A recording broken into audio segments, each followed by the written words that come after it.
god. I thought I was live this entire time. Oh my god. Holy shit. I thought I was on the waiting screen. I was on the waiting screen and I switched and I was like, something is wrong. And I'm not even fucking live, bro. Bro.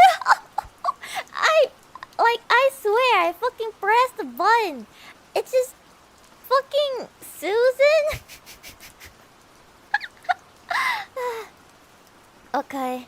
It was supposed to be low energy, but like the start. That's like no, I swear, I pressed it and it said like you're alive, and I'm like okay, haha, yay! Now I can like do other things and yeah. Anyway, Naki Sanjo. Naki Sanjo. Very late Sanjo. I swear, I pressed the button and I saw it said, "You're alive," and then like the exclamation mark, and then I'm like, oh, okay. I guess we can put the waiting screen on and like I can do other stuff. I was listening to a song like for the past 3 minutes. Yeah. Thinking that my stream already started. At least you didn't talk to yourself for a long while, wondering what the heck chat is doing. Actually, I did. I did a bit, and I was like, no one is responding to me. I wonder if everyone is asleep. And then I checked YouTube and I just realized, oh wow, I'm. It's just because I didn't even like press. No, well, I did press it, but it didn't connect. I just realized stream already start. Kainaki, yeah, I started in a hurry because I messed up. I haven't streamed for one day. I took 1 day rest, and I already forgot how to stream. I swear I pressed the button and like it said, "You're now live." So I was like, "Yay! Can go do other stuff."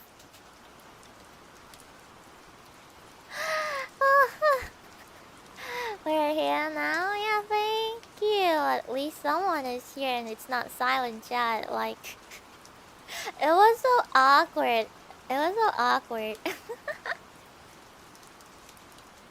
I was like, oh, I'm saying hello. At least you guys can say hello back and then lurk. Like, that's fine. But yeah. That was a bit awkward. Hi, Naki. Hello, Lloyd. Yeah, that was a bit awkward, but that's okay. Okay. Wait, I just realized I haven't changed the title. Oh my god, never mind. I guess we're scuffed today.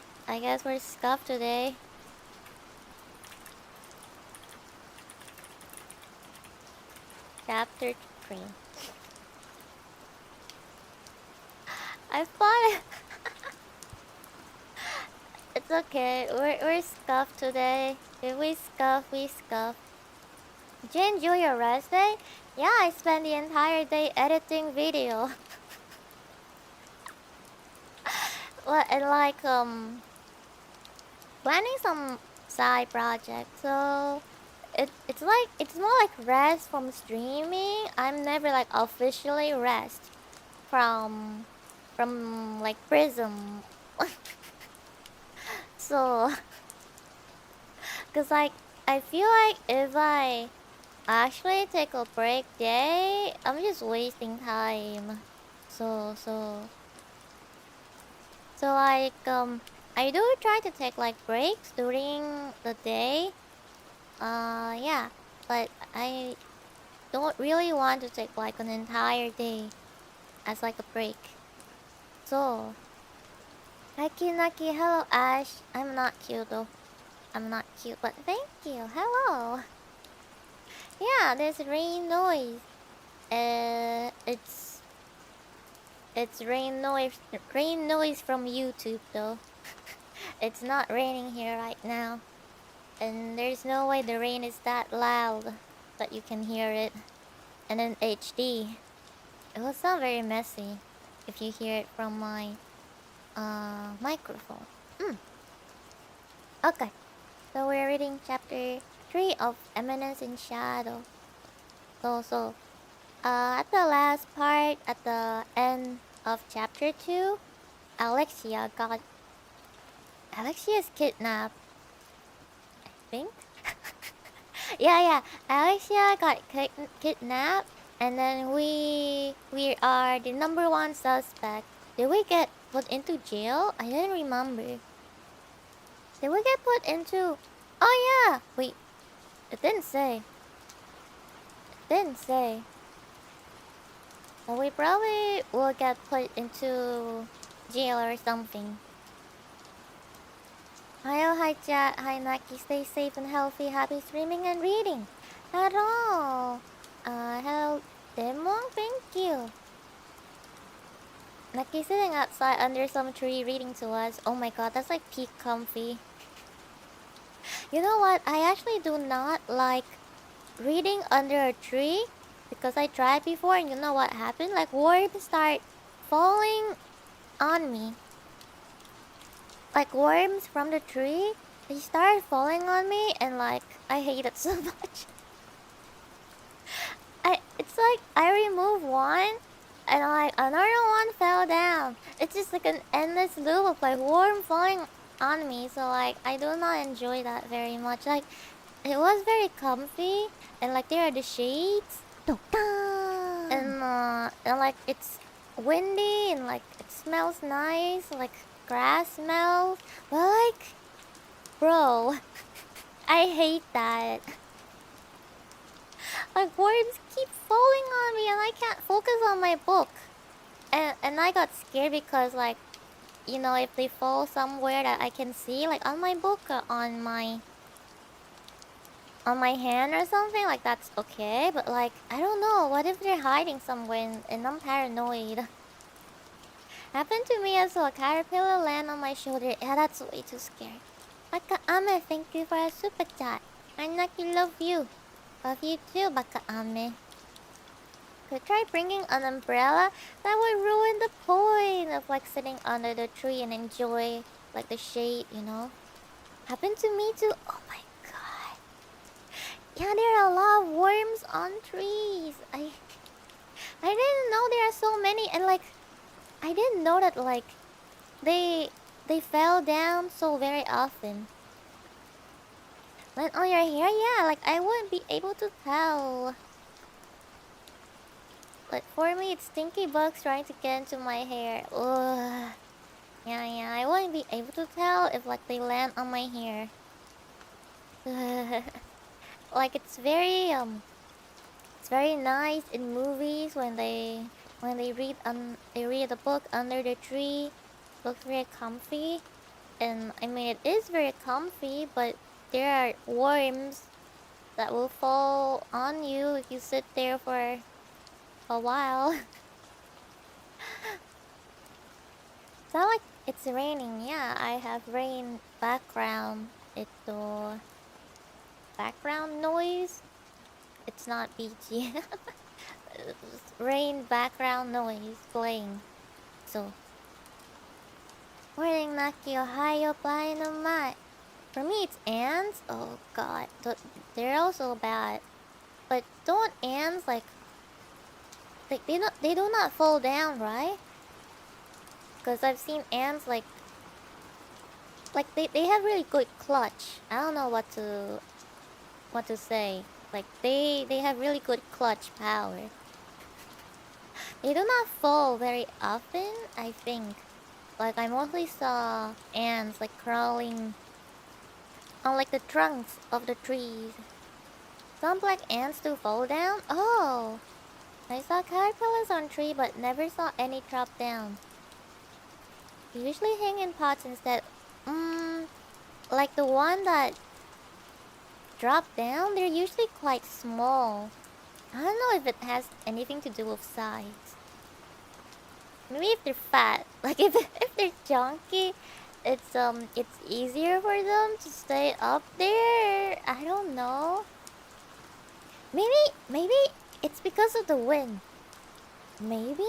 What if like the wind was like too strong and it blown the worms down? Is that possible? Maybe. Because the wind was pretty strong. It was pretty breezy. Ants can fall and not take damage due to being pretty light and having strong exoskeletons. Most arthropods are like that. Like, imagine spider. They just don't die. Not unless the ant crawl down the tree onto you. Oh. As long as it doesn't bite, it's fine. Unless there's like 100 of ants like preying on you. That's like some nightmare fuel scenario. Ugh. Imagine being covered by ants. Ugh. Spider didn't fall, they swing. That's true. I don't like spider. Most small creatures don't take fall damage. Like mouse won't hurt self falling from stuff. Yeah, only us. We're so fragile. Like humans are so fragile. Like anything can kill us like very easily. Anything can kill us very easily. Like if you slip on a banana peel, you can die. If you trip on a rock, you can die. Basically, we're so weak. If we fall from a tree, we could die as well. This is why you stay indoors. Going outside is scary. Humans are surprisingly tough until we are not. Are we tough though? I mean, we got weapons. Those are the extreme cases though, not like it happens every time. If you land awkwardly, I mean, it could happen. People have survived falling from a plane. Yeah, like, I don't know how, like, that happened though. That's really scary. To be the only one that survived, honestly. I don't know. I wouldn't want to survive a plane crash. My HP is pretty high because I'm falling off a motorcycle and I came out unscathed. Wow, that's real. Wow, that's really cool. I've fallen off like a motorcycle before, but like it wasn't that serious, but I still have like bunch of like wounds. Cause like it slid across like the road and like yeah, I scraped my skin. So some martial arts teach you how to break your fall to minimize the damage. Yeah, they do. They do teach you that.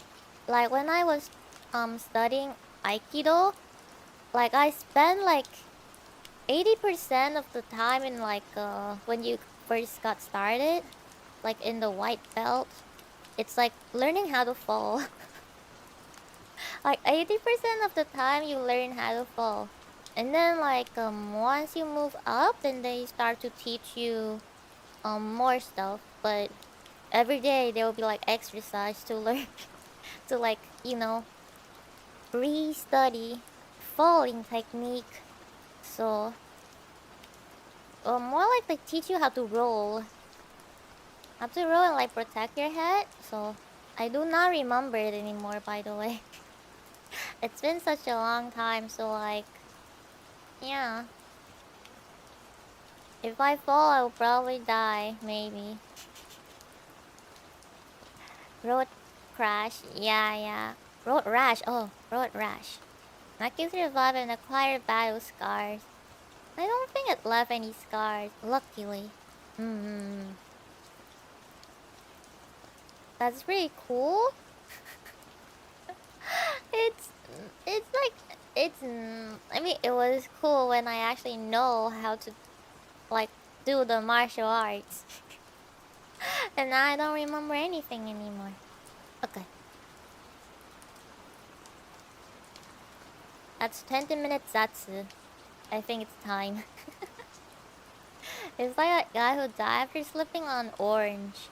Yeah, my grandfather also died tripping on a rock, so... fate can be so cruel sometimes. Sarah, someone was wondering how many PRISM agents know martial arts. Don't count me. Do not count me. I learned it during middle school and I retained zero knowledge of it. Well, not like zero knowledge. Like, I still remember, like, some things. Like,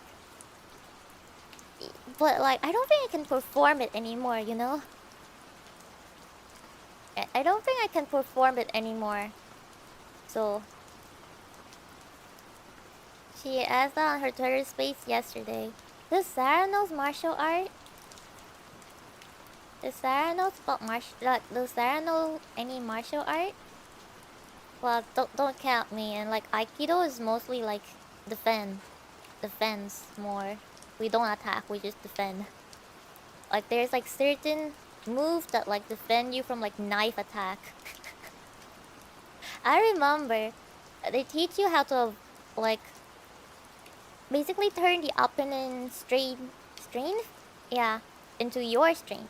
So like they teach you how to step away and then like lock them basically. We do not throw. We just like I guess side step and then lock them. We do not throw like judo.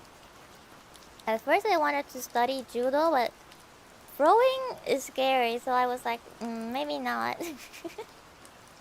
Do I have the upper hand on some of the girls? Yeah, but I'm very weak.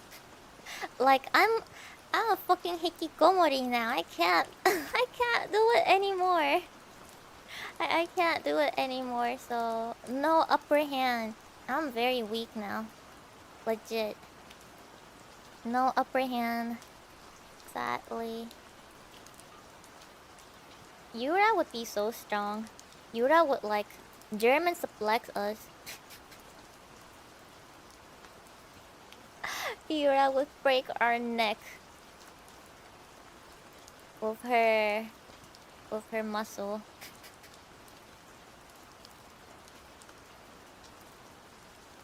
Okay. Okay, so we're starting chapter 2.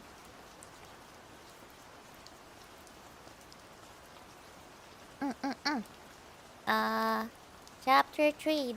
My official beginning as a mastermind in action. Yeah, Yura is very strong.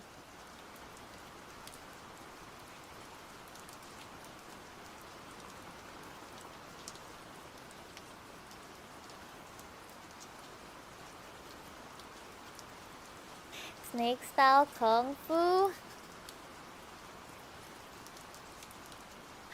Wolf style? No, I know I do not know wolf style.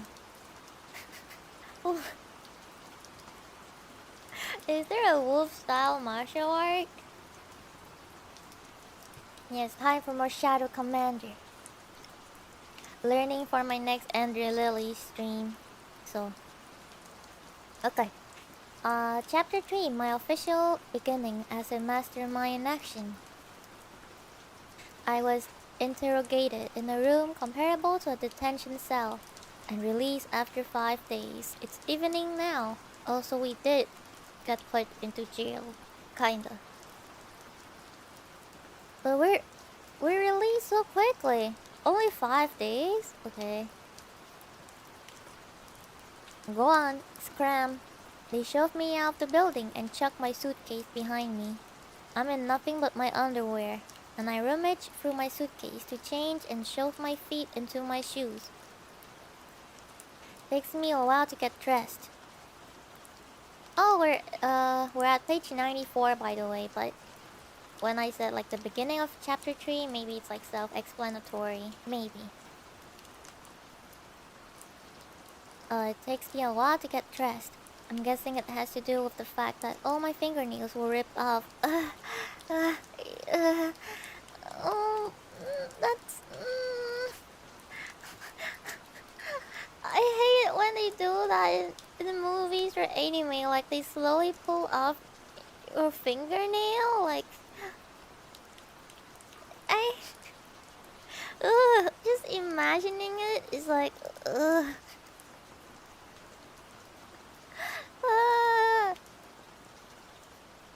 Okay.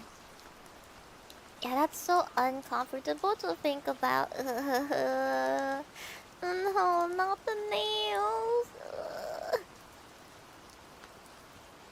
Yeah, it's so gross. Here to say hi before going to bed. Otsunaki mina. Okay, that dino. Thank you for dropping by. Good night. Yeah, and they're like I think they're like veins there. That's why it hurts a lot, right? I've also seen anime where they like drive, or manga where they drive like a nail like in between your nail. Like, it makes me like cringe when like thinking about it. Accidentally kicked my friend's toe while wearing boots and his nail came. Oh my god.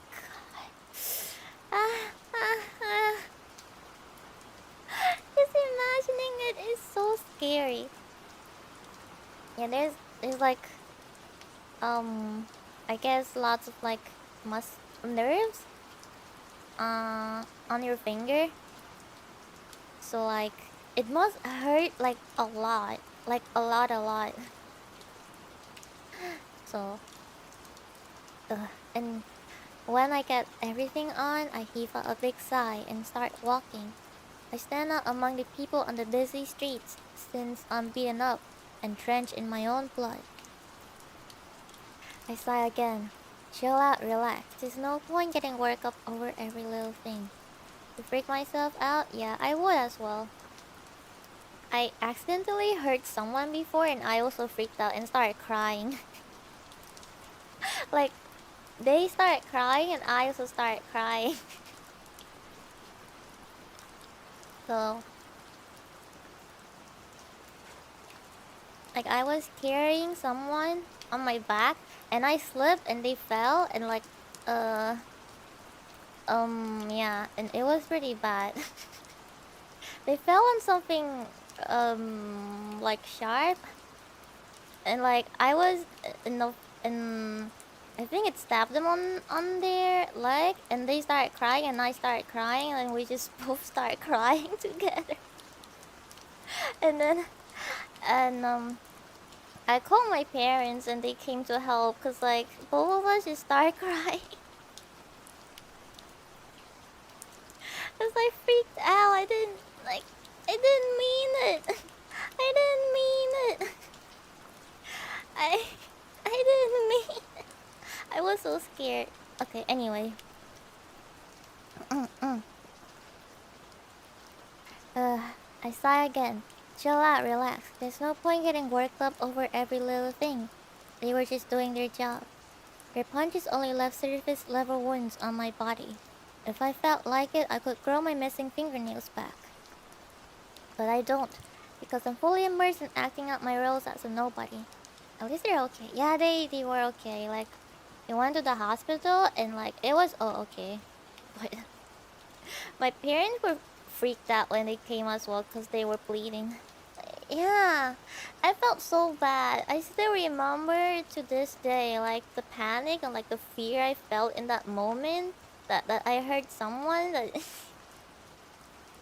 I heard someone that I care about, like my friend, and I just felt so bad.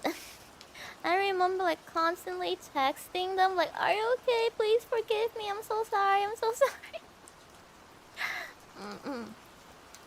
So, yeah, I'm always cool and collected. Well, I wish I'm always cool and collected. Right, calm. I let out another long exhale and my field of vision clears. I pay attention to my surrounding and sense strange shadows lurking behind me. Two of them are tailing me. The kidnapper hasn't been caught, which obviously means that the state of Alexia's well-being is up in the air. Just because I've been released doesn't mean it's all sunshine and roses. They just don't have enough evidence to convict me, and my name hasn't been cleared yet. I crouch back to my dorm room, pretending to hang my head from exhaustion. Later, whisper a quiet voice. It reaches my ears, accompanied with the faint scent of a familiar perfume. Alpha? But I can't find her anywhere among the city folk scurrying past one another on the main road after sunset. When I flick the lights on in my dorm room, the silhouette of a girl emerged from the darkness. She must be hungry. Her black suit fits her perfectly, accentuating her feminine curves. She's holding out a sandwich with a thick slab of tuna in her hand. From Tuna King. From Tuna King?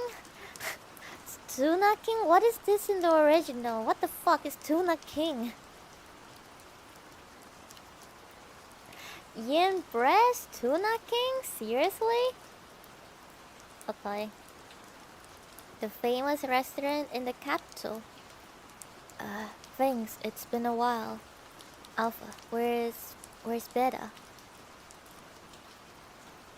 I'm famished after not eating a proper meal in 5 days, and I devoured a sandwich.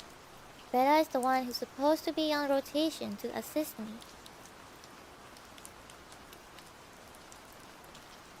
She contacted me. What a mess. Alpha sits cross-legged on the bed.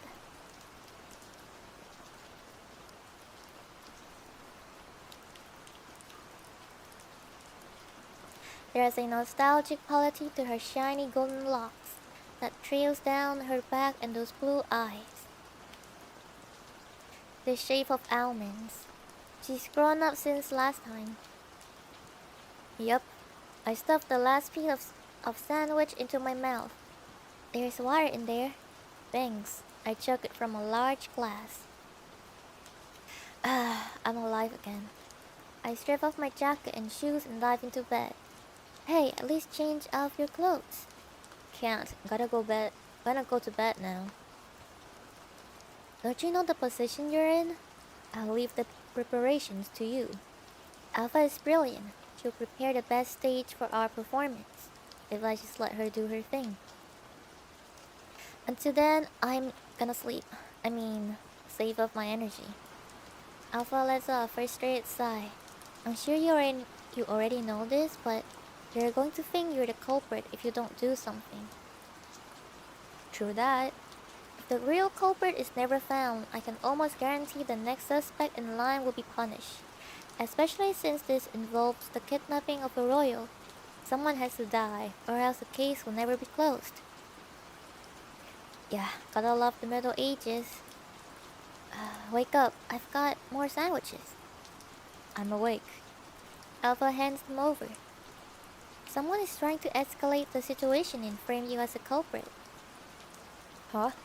Like I'm gonna be convicted even if they don't do anything? I'm guessing they want to settle this matter quickly, and an unassuming student from a poor noble family is the perfect target. Agreed. I would do the same thing. We can't trust the Night Order. Has the cult infiltrated them? Yes, without a doubt. The abductor is a member of the cult. The goal is to obtain high concentration of the blood of the heroes. The girls are still pretending that there's a cult for me. What a great bunch. Is she still alive? If she dies, they won't be able to extract any more of the blood. True. Though I'm not sure why you decided to woo the princess. Alpha glares at me. That's not how it happened. I'm sure you have your reasons you can't tell us. I don't let out another peep and avert my eyes to avoid her gaze. I have no real reason, of course. I understand. I know you're struggling with something deep down in your heart. How do I respond when that's totally not the case? But I hope you can trust us even a little bit more. If you told us about this earlier, it wouldn't have gone out of hand. Don't you agree? Uh, yeah. It's okay. Our job is to make sure you're covered. She adds with a smile. Once we solve this case, you're treating me to Tuna King. That last sandwich was supposed to be mine. Of course. Sorry for stealing your sandwich, Alpha. Don't worry about it, she insists, standing up and heading to the window. Once she gets open, she hooks one foot out of the room, wiggling her tiny hips. I'll be leaving now. Lay low for a while. Got it. What's our strategy? We'll assemble an army. There aren't enough members in the capital, and I believe we should summon Delta. You're sending for Delta? She wants to see you. Yeah, they really love Tuna King. I wonder... Huh. It's just sandwich. It's just tuna sandwich, right? I wonder how good it is. I have never eaten like a tuna sandwich before. The Gunshot Delta, otherwise known as Suicide Weapon Delta. But simply, she's a blockhead who spent all her experience points on her battle skills. Looks like a burger? That's why they call it Tuna King. Like Burger King? I see. You like them with toasted bread?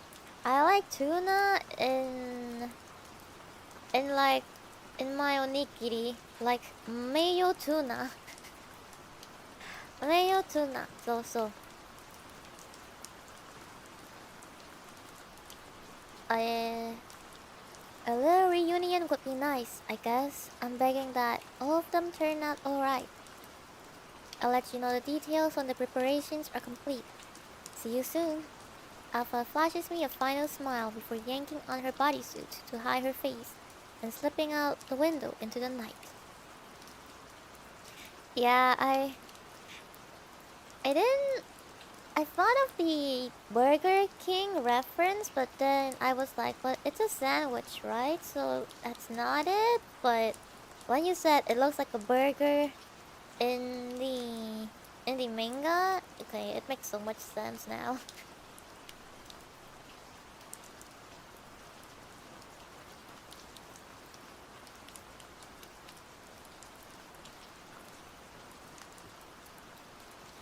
Is that the end of your report?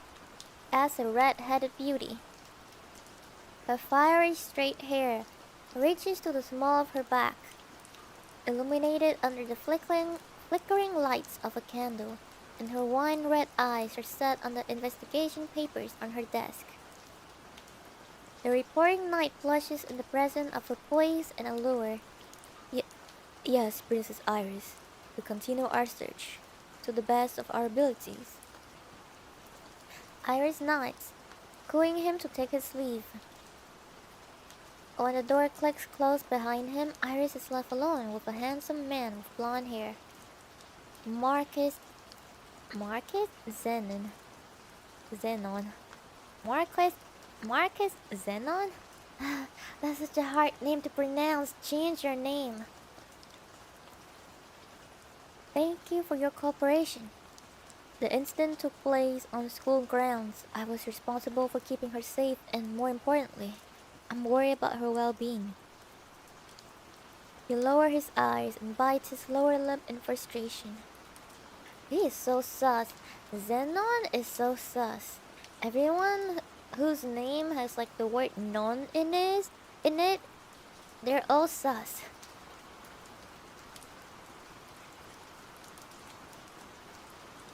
You had to attend to your duties as an expert swordsman. No one blames you, and we don't have time to point fingers right now. We need to focus on getting Alexia back safe and sound. I suppose you're right. Another thing. Iris stops. I wonder who else I know which name has non in it, right? Man, they're all pretty sus. They're all pretty sus.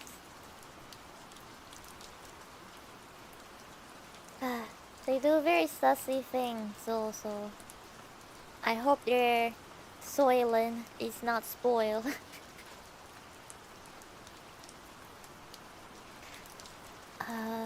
Another thing. Iris stopped speaking for a moment and snapped the report closed.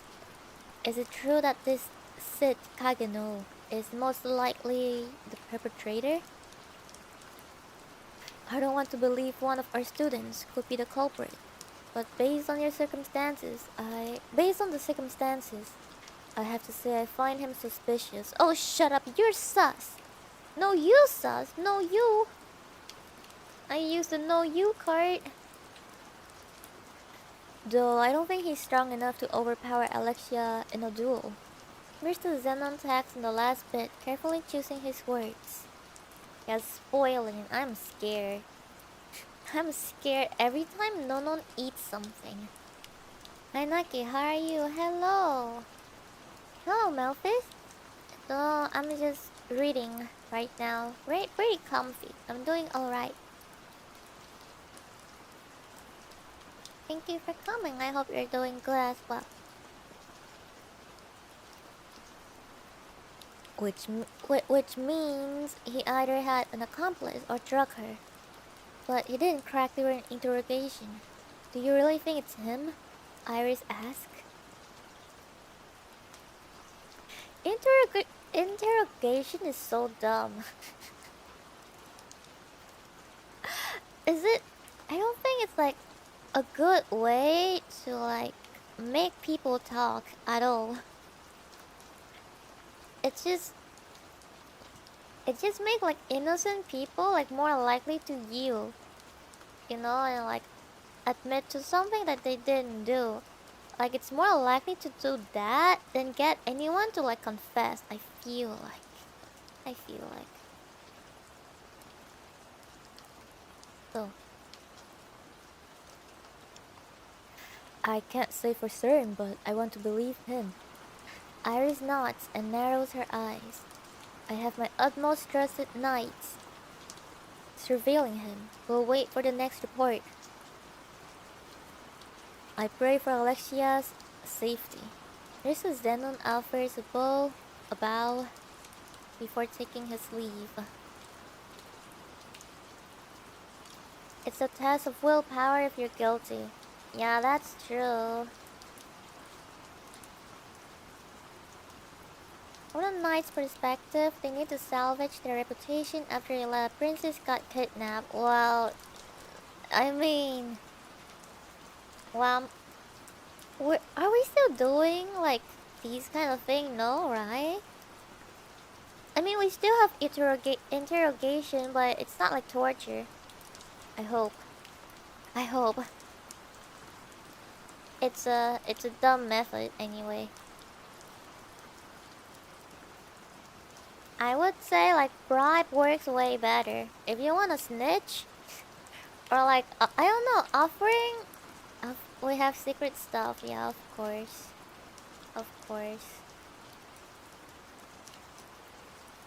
Police still do that? Yes? Oh, man. That's why there's liar. I mean, I thought they're there to, like, reduce your sentence and stuff. It's not supposed to be torture, right? It's not supposed to be torture.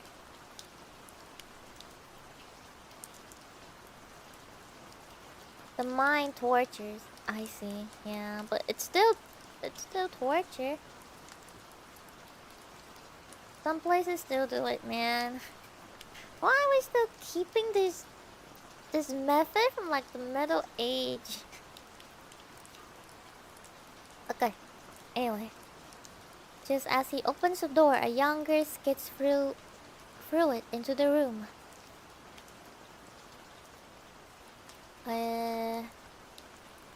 Your Highness, please listen. Clara, what are you doing here? Excuse us, we'll be leaving. Risha Zenon grabs the girl with black hair, Clara Kageno, attempting to push her out of the room.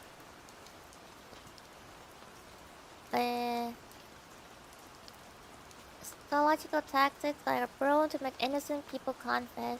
That's so messed up. They don't care, gonna rough you up until they got what you want to hear.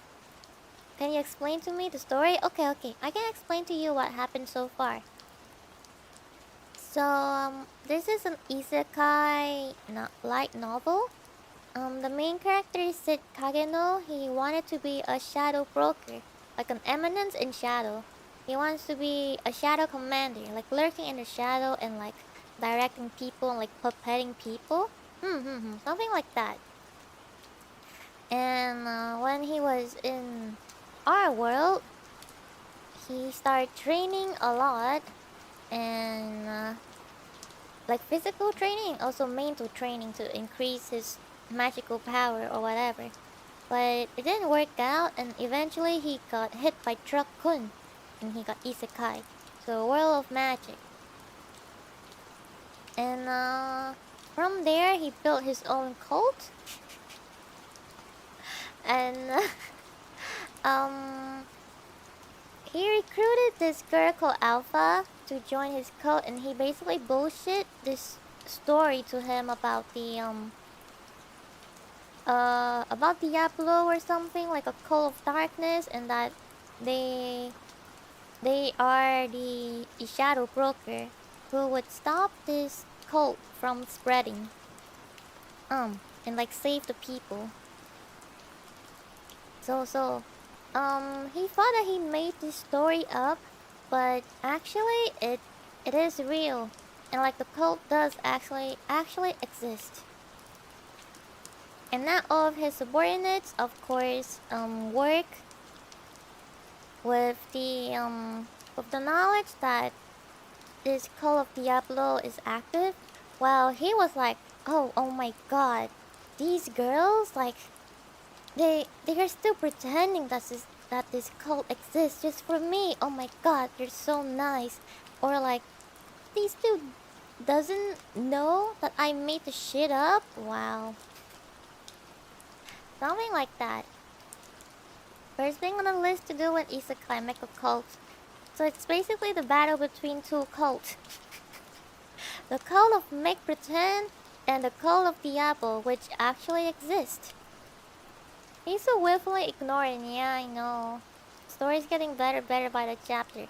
Okay, so at the end of chapter 2, he joined this magical academy, and he got close to this princess, and at the end of chapter 2, the princess got kidnapped, and now he's the #1 suspect. So and of course his subordinate were like, yeah, it's the doing of the cult of Diablo. And he was like, wow, of course they would still say this. They're such good actors, like, you know, pretending that the cult is responsible, all for my sake. And like, of course, he still pretend to be mediocre and like normal while hiding his true power, because he's like OP, as most of the isekai protagonists are like, they're just super OP.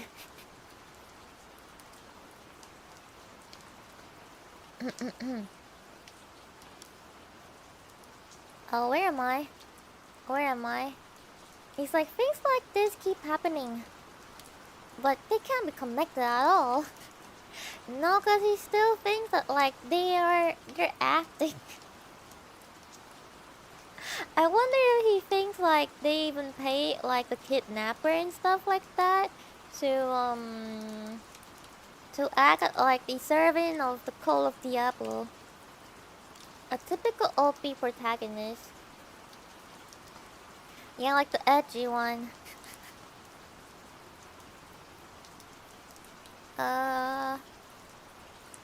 Okay, Clara Kageno appeared. Clara Kageno is the sister of Sid Kageno, in this world at least. And Naki, thanks for the recap. Thank you, thank you. Wait, wait, why did I thank you? Like, no problem, what the fuck? I'm so used to saying thank you now. No problem, I mean. Oh my god, I'm so embarrassed. Why did I say thank you? I'm just like conditioned to say thank you.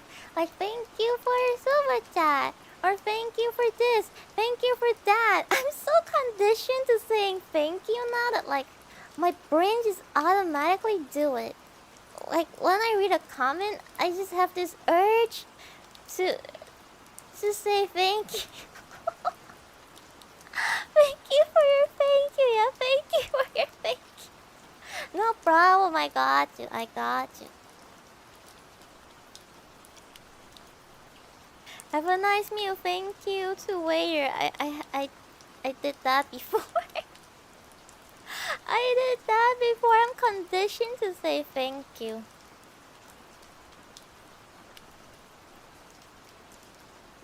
Yeah. Tony, thank you for the super chat.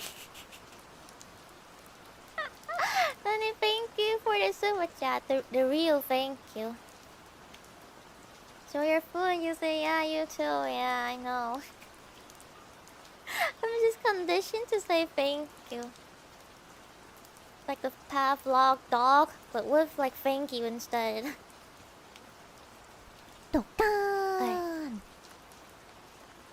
Where are we? Oh yeah, okay. Mr. Zenon grabs a girl with black hair, Clara Kageno, attempting to push her out of the room. Marcus Zenon. Who is she? He howls.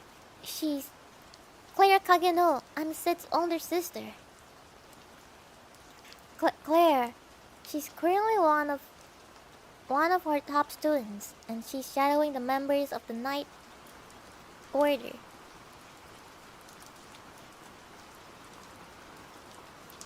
I see. Alright, I'll listen. Thank you so much, Claire exclaims, approaching Iris and pleading her case.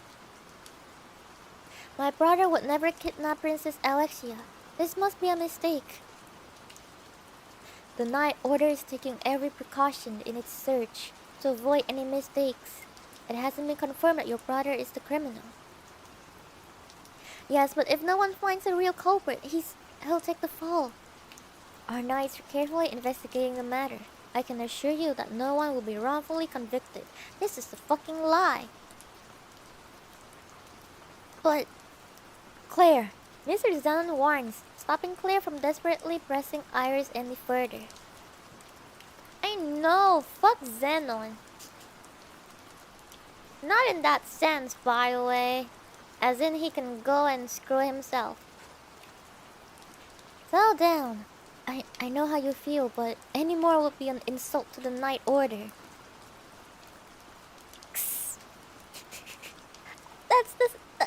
That's the sound effect. Clea lets out before glaring at Zenon and then Iris. If anyone lays a hand on my brother, I'll... That's enough. Mrs. Zenon cuts her off and yanks her out the room. Of course, violence. Slam! Iris lets out a sigh, staring at the closed door behind them. We feel the same way about our respective families. Iris murmured. Alexia, I hope you're alright. The two sisters used to be close, but somewhere along the way, they start drifting apart. In fact, they haven't spoken in years, and Iris knows they may never again. Alexia. Iris searched her wine-red eyes and let a single tear trail down her face. This sounds like one of those movies where like the actress is like very bad at like acting when the crying scenes came up. So they can only afford like one single tear. Like even when they're like so sad, they can only afford one single tear. Cause like they try their best to like think of a sad scenario. It didn't work. Guess you have to pull in the eye drops.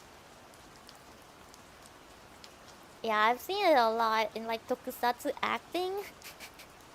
Some of like the female actors are not very good. So like it's just one single tear down their face. Even like they were like like crying really hard, but only one tear came down. Only one tear came down. It was pretty funny. Like they're literally bawling, at least like from the voice, from the sound of it, but only one tear came down. The boy, the onion? I wonder why they don't use onion. They should use onion. Maybe they'll cry more. When Alexia opens her eyes, she finds herself in the dimly lit room with no windows and a candle as the only source of light. Okay, so I read the Vol.1 of the manga and it basically stopped here. So I wonder what will happen next. From here on, it's uncharted territory. A heavy door is embedded in the stone wall before her. Where am... She doesn't remember anything after saying goodbye to Fido on her way home from school. Upon shifting her body, Alexia hears the clang of metal striking metal and looks down to see her limbs bound to a low table. A magical restraint. That means her magic is being subdued, and it might be tough for her to escape on her own. Who brought her here and for what purpose? She goes down the list of possibilities: abduction, blackmail, human trafficking. There's no definitive answer. Though Alexia may not be the heir to the throne, she knows she has enough leverage as a princess to attract criminals. How's reading so far? Good evening. Kyoko, thank you so much for coming. It's going very slowly because I keep getting distracted. That said, she has too little information to figure out the current situation. She takes a step back. A new thought pops into her mind. Is Fido okay? Yeah, Fido. An asshole of a friend. But she likes him for speaking his mind without fear. I was like, wait, who is Fido? And then I realized that's Sid pet name, right? Am I wrong? It's Sid pet name, right? She called Sid Fido, right? Okay. Okay, yeah. I was like, wait, who the fuck is Fido? Just now I remember. Okay. If he's dragged into this mess, his life is fucked. At least he got tortured for 5 days. Alexia stops herself from finishing that thought, shaking her head to clear it before scanning the room. A stone wall, a steel door, a candlestick, and something that looks like a black pile of trash. That heap is chained up for some reason, seated beside her. Alexia is staring at it curiously, and she thinks she sees it move slightly. It's breathing. Something in tired clothes. Can you hear me? Can you understand? The being turns to look at her. It's a creature. Alexia has never seen one this malnourished before. She can barely make out its eyes, nose, and mouth in its black, festering face. Its entire body is distorted and bloated, and its right arm is longer than Alexia's leg. In contrast, its left arm is thinner and stumpier than hers, and there's a protrusion in its body as if it is carrying something in its stomach. Ew! The creature is right next to Alexia. Her hands and feet are chained to the table, but it's only bound by its neck. If it were to just extend its long arm, the monstrosity could potentially touch her. Alexia hushes her breath, averting her eyes to avoid provoking it. She's being observed. There's a long pause that seems to freeze time, and then its chains begin to rattle. Alexia shifts her gaze to the side, and the creature is lying face down as if it has fallen asleep. She heaves a huge sigh of relief. It isn't long before the door opens. Finally, I have finally got you. A lanky man in a white coat enters the room. His cheeks are sunken, his eyes caved in, and his lips cracked. The little wisps of hair left on his thinning head are slicked down with the oil from his scalp. Ew!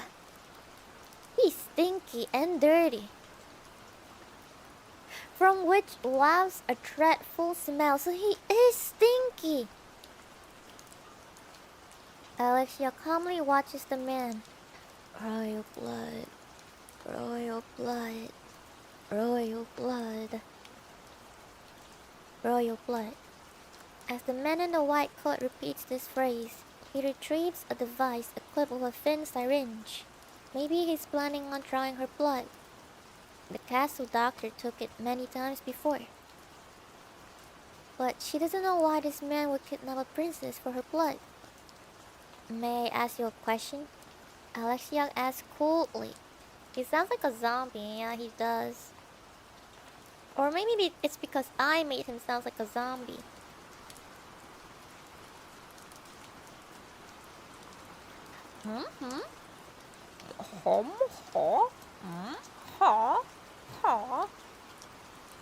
A strange gurgle emerges from the man. What will you use it for? You have blood of a demon. I'll use it to resurrect them in the modern day. I see. Pretty neat idea you've got there. Which page are you on? I'm on page 104. 104. 104.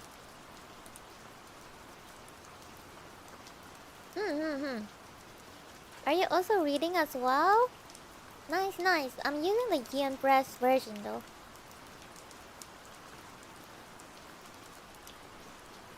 Okay, let me drink some water.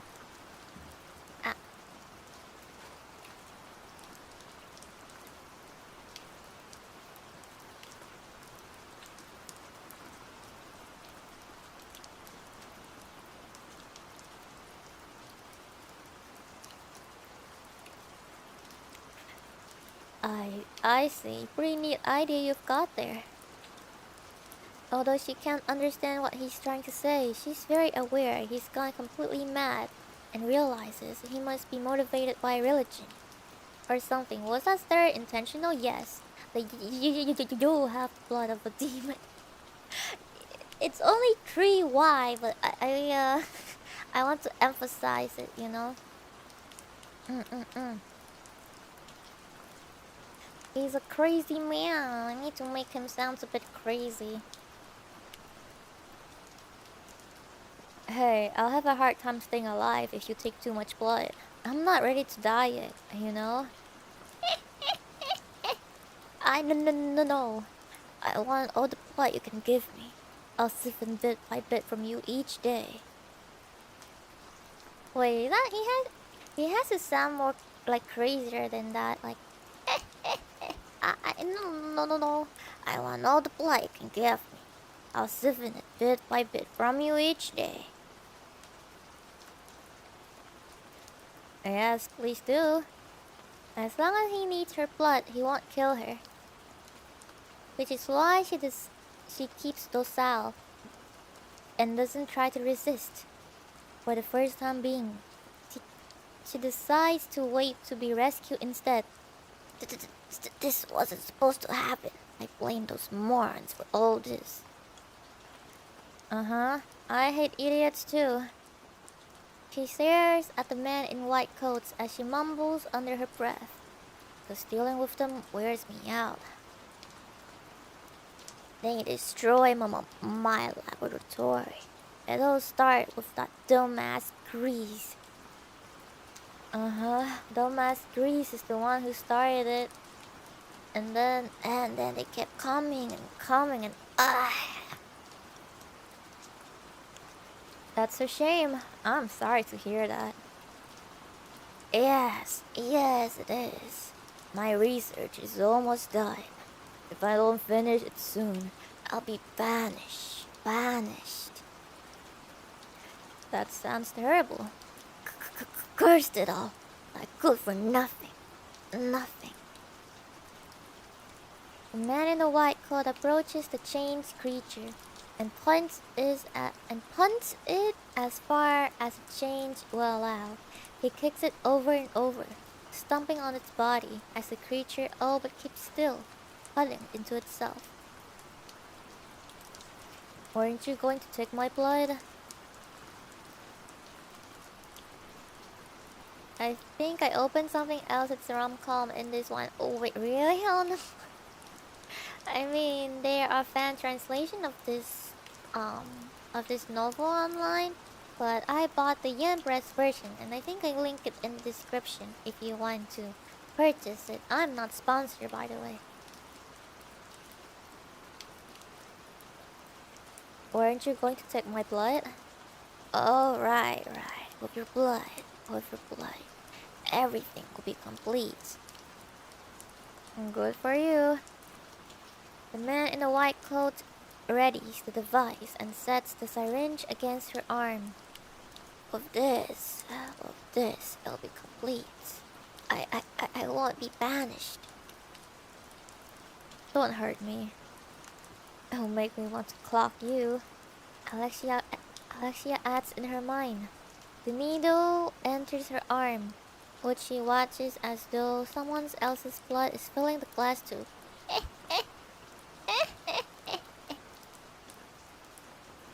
When it's full, the man in the white coat lovingly carries it out of the room, and Alexia waits for the door to close before releasing a heavy sigh.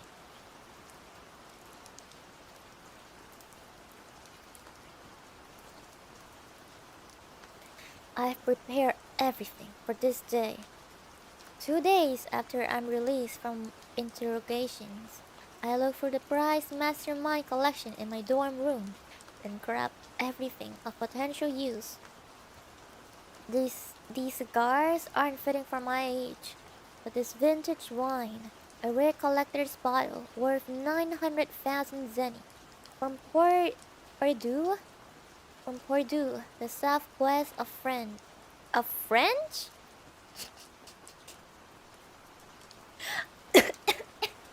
Wait. Wait. I inhale too fast and I choke on my own saliva because it says the southwest of French. It says the southwest of French and not France. I just choke. It said the southwest of French and not France. So I was like, wait, am I reading this wrong? Is this supposed to be like the southwest of French? Is this intentional or is this like something wrong? It said the southwest of French and then I just fucking choked myself because I was like laughing. Is this like intentional? I wonder. It makes like it sounds very stupid at least. Official English release. I know, right?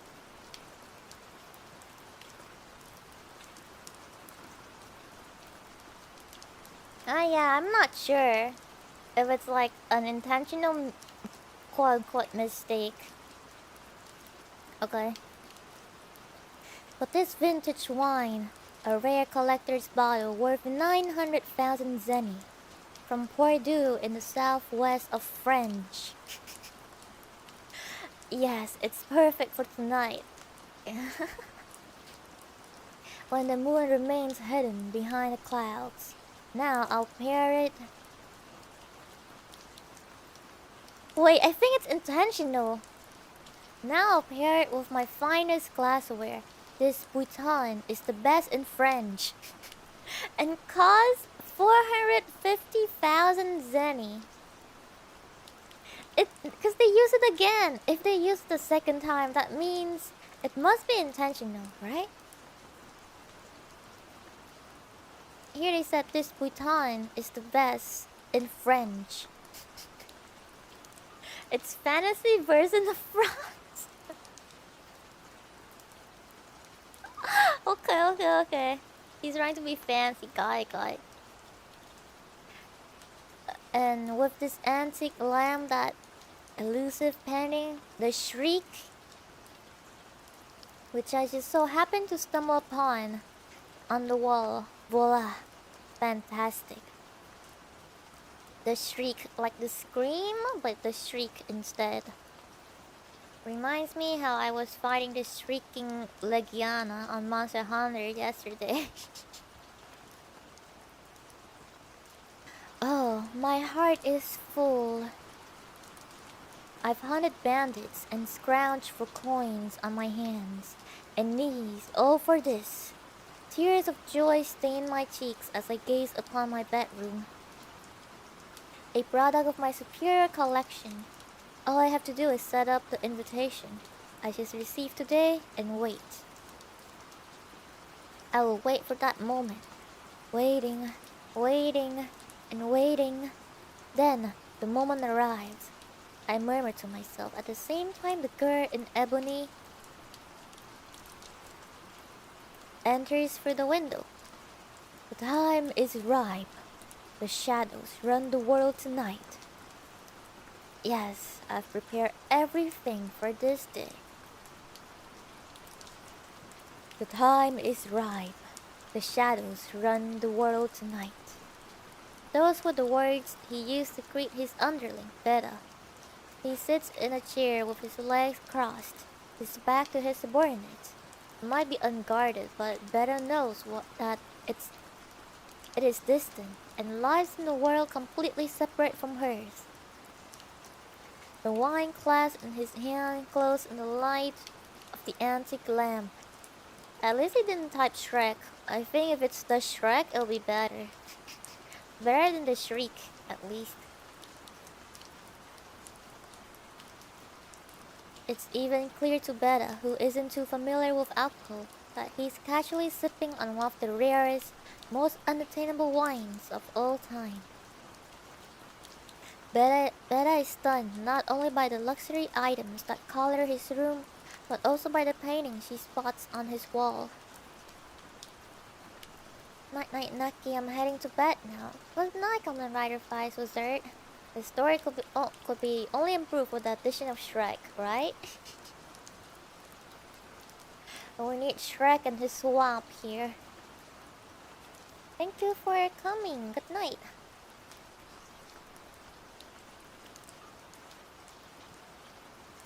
Wait, where was I?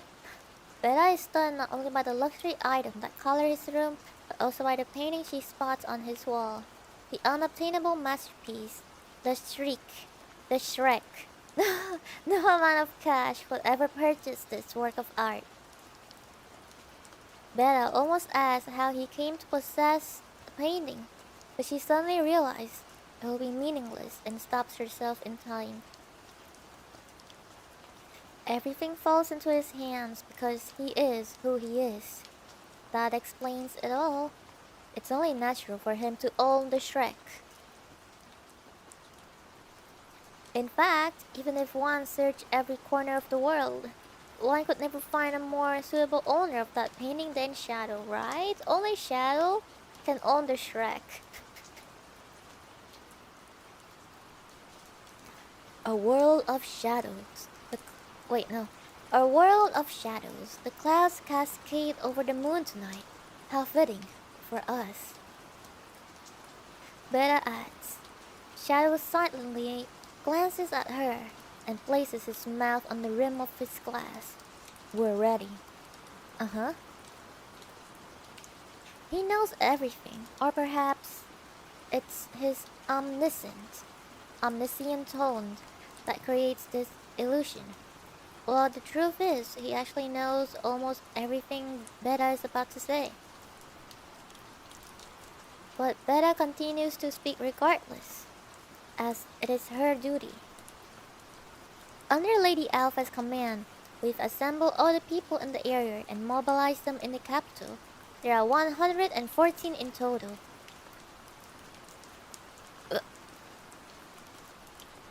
Wait, you guys hear that?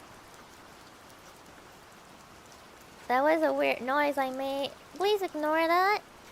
Please ignore that.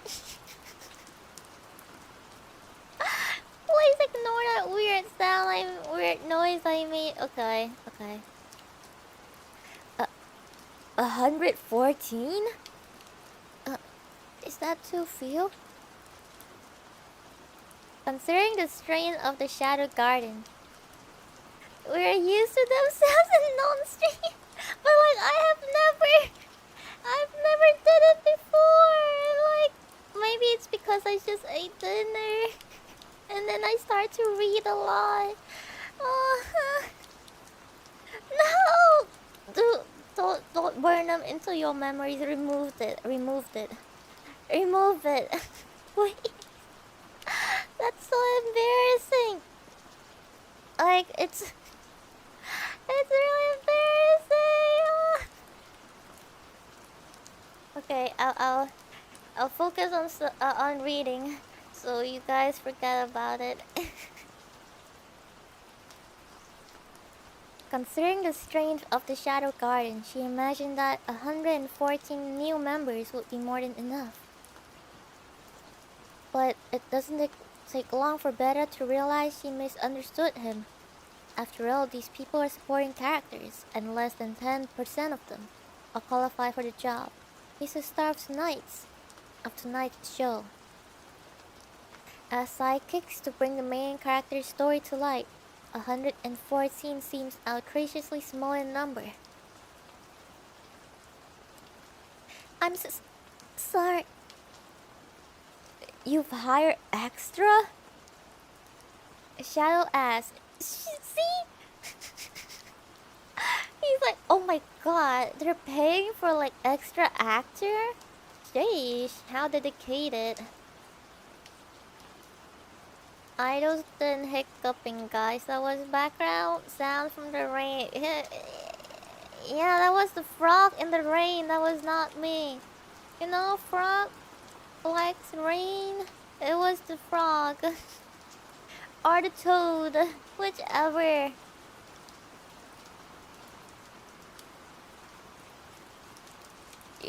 You've hired extras? Shadows asked, interrupting her. But that last word isn't in Beta's vocabulary. Never mind, just talking to myself. Understood. Beta doesn't inquire any further because she knows his words contain more depth than she could ever fathom. And she has neither the right nor the power to ask for more details. That said, she can't stop hoping for a day when she'll stand beside him and support his every secret. But until then, she's going to keep these feelings hidden. She continues to speak. Our strategy is to launch synchronized attacks against the hideouts of the Fenrir sects in the cult of Diablo, scattered throughout the capital. At the same time, we'll search for traces of Princess Alexia's magic. Once we locate her whereabouts, we'll switch plans and prioritize her rescue. Shadow nods, silently encouraging her to keep going. Gamma will handle tactical commands. Lady Alpha will command the battlefield. battlefield, and I will serve as her assistant.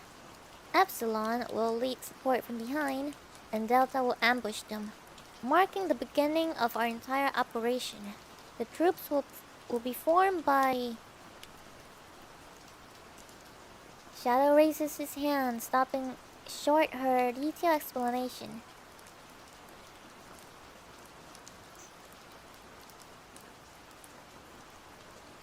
He's holding a letter. An invitation, he adds, flicking it behind him. Beta catches the sheaf of paper? Is sheaf a word?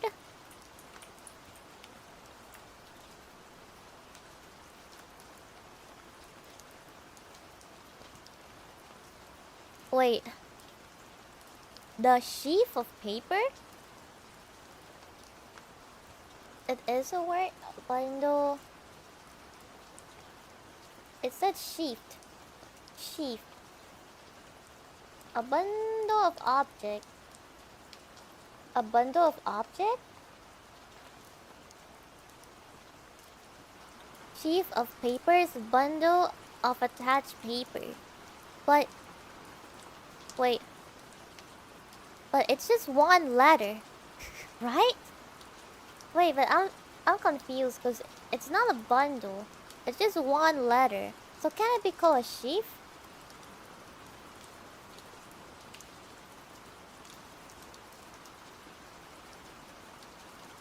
I never said it was being used correctly. I was so confused. I'm like, oh, wait. It's not a bundle. It's like one letter. It's like one paper. So I was like, maybe it's sheet and not sheaf. Okay.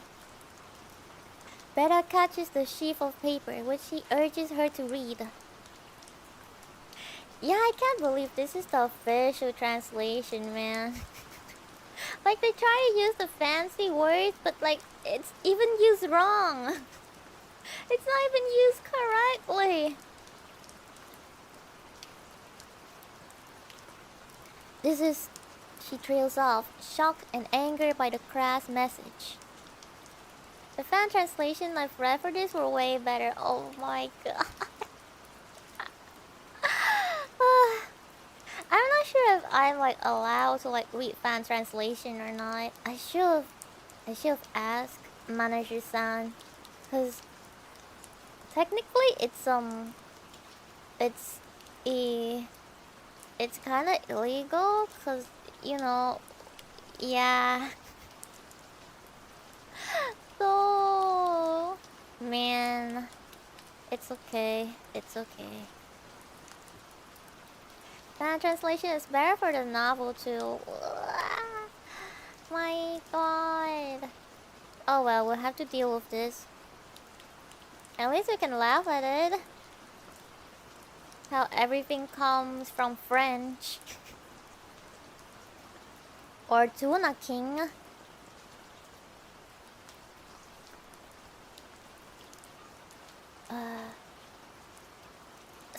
Sends my apologies to Delta, but this prelude is mine to perform. Yes, we'll make sure that happens. Come with me, Beta. He turns to her. Tonight, the world will find out who we are. That's actually sounds so cool.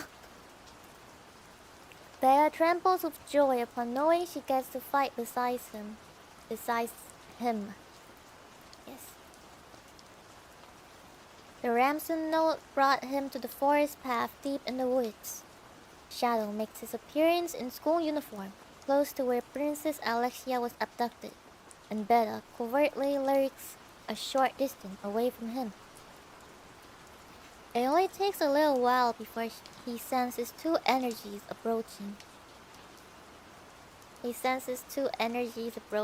Okay.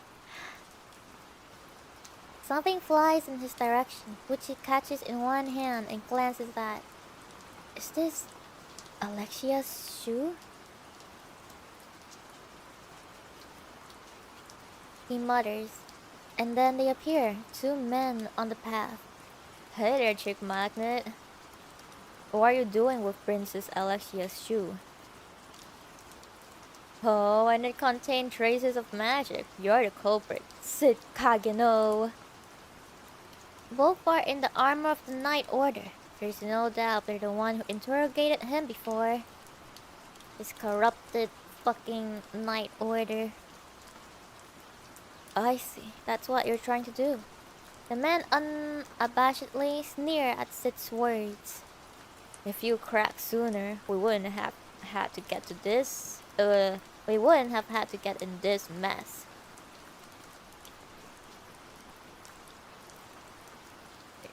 You could have gone through it without getting messed up. The two wielded their swords and brazenly closed their distance, separating them from Sid. How stupid. Bet I can't find the words to describe their idiocy. Okay, Sid Kageno, you're under arrest for the abduction of a princess. 25 back, struggling will get you nowhere. One of them haughtily chuckles as he thrusts his swords towards Sid. But Sid has stopped the blade with two of his fingers. Then there's a flash of light as his right foot grazes the man's neck. Blood subsequently erupts from that exact location. There's an ebony dagger sticking out of Sid's right shoe. I just reached. Can you read from the beginning again? Yeah, sure, this is the beginning. I'm reading the beginning right now. Okay. Thank you, Doty. Thank you for coming.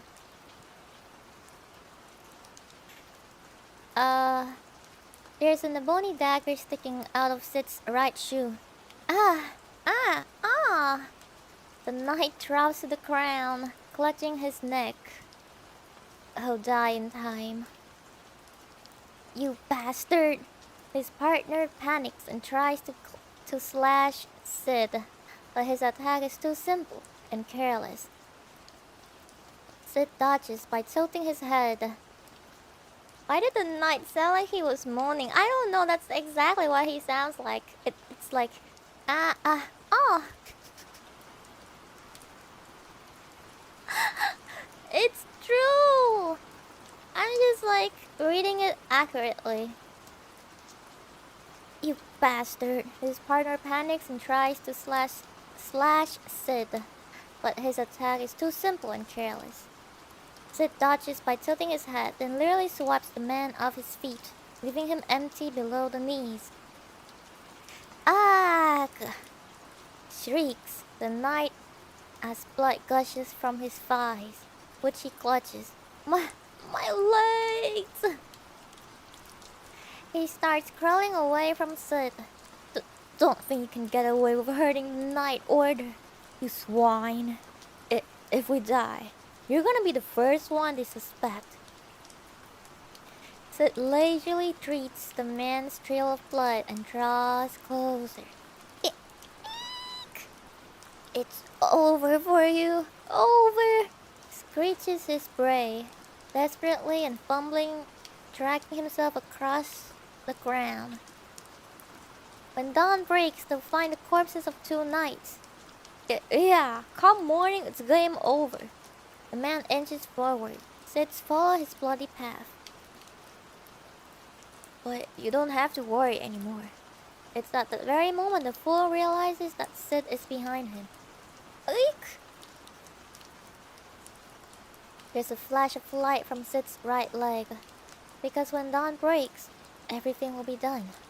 The man's head is flung into the sky, and Sid turns around, blood raining down on him. Vera shudders at the sight. But Sid is no longer in his uniform. Instead, their shadow head to toe in a bony. Adorned in an inky bodysuit and boots, he holds a black katana in his hand. Of course, a katana. The katana, the edgy katana.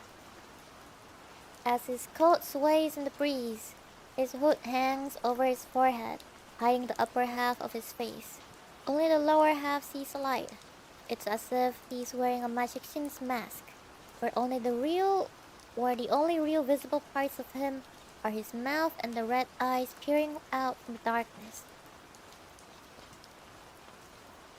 I'm not sure it's katana in fan translation. Oh my god! They're appealing to the weeb by using katana?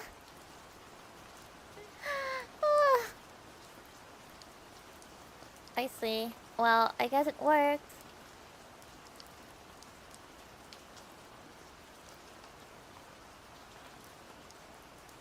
After nearly fainting upon seeing his commanding and arresting silhouette, Beta hastily retrieves the chronicles of Master Shadow from between her breasts. Why from between her breasts? And draws a rough sketch of the scene. Next to it, she records his utterings from that day, and voila! All this takes but 5 seconds. On an unrelated note, these drawings and lists of his catchphrases comprise in the wallpaper in Beta's bedroom, writing a new entry in the chronicles of Master Shadow every night before bed brings her one of her greatest joys in life. The roar of a distant explosion tracks her back to reality. Is that Delta? Nocturne or Nocturne? Nocturne has begun. Let's go, Beta. Okay, coming. Beta stuffs the notepad back into her cleavage and dashes after him. And of course, Shadow is totally unaware that she's done any of that in the first place. He didn't even use katana in the manga? Of course. They need to appeal to the weeb, because weeb read this stuff. Man, I wish my booba is big enough so I can show up like a notepad in it. Eek! What the hell are you? We've done nothing to deserve this. A sea of blood. That's what this is. And there's a man screaming in the middle of it. It has come unannounced, without any warning or stating its reasons. It bursts through the wall and commands its slaughter. Yet another man becomes prey to its black katana blade. No one wants to fight it. Why does everyone use katana?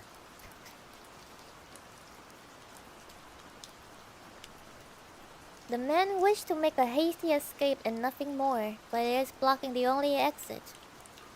What have we ever done to you? Nothing, right? It turns to the man and starts to cackle. Eek! From behind it's a bony mask. It laughs viciously. Help! He sputters. His body split down the middle, sliced from the top of his skull to his crotch. Oh no. Blood bursts from each side as the two halves fall to the right and left. Yay! Left side, right side. As it submerges its body in blood, it catches the falling drops tenderly. It might have the appearance of a woman, but the temperament is of a devil. Upon noticing that there are only a few spoils in the area, it extends its weapon, elongating its black blade. Without exaggeration, the katana literally extends far enough to smash through the wall. With a mighty swing, stop! It destroys the building and everything in it. Everyone use katana. Blades are so overdone. I guess blades are cool and shiny.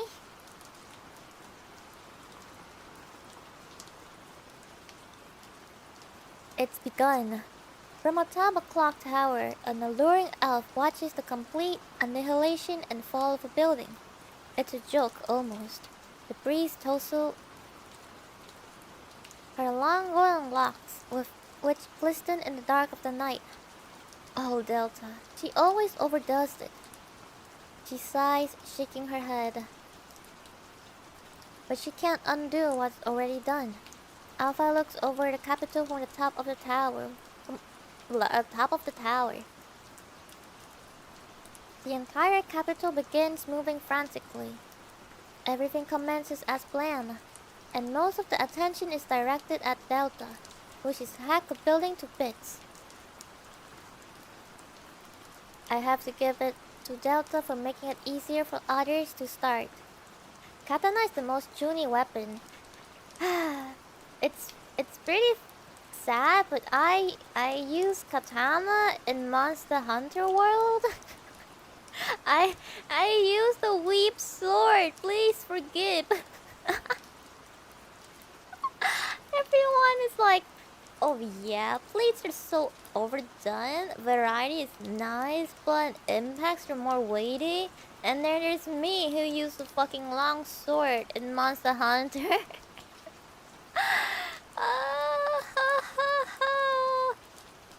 I'm just a weep. I use long sword because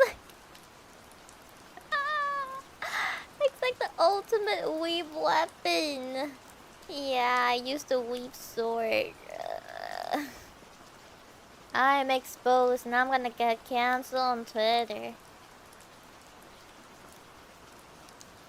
There are always gameplay consideration too with stuff like Monheim. I mean, there are a lot of people who use hammer switchblade. I use longsword and sometimes I use bowgun, but now I just use longsword. Naki will teleport behind a monster and says, "Nothing is personnel, kid." I wish I can do that. I wish I can do that. The combo with like longsword is also very edgy. They have like the yai, like the quick sheath. Pretty cool. They are really hard to use though. At least to me. Like to maintain like a combo is hard at least.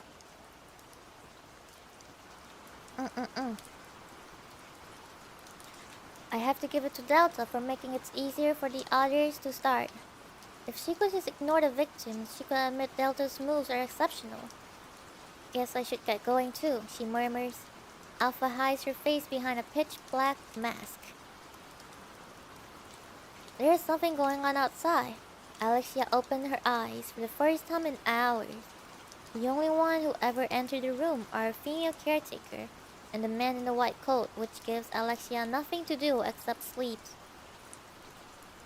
Sleep on the same table that binds her hands and feet. Neither Alexia nor the creature bother the other, which means they are getting along alright. The clamor intensifies, indicating there's some kind of conflict beyond this room. Alexia smiles, expecting to be rescued.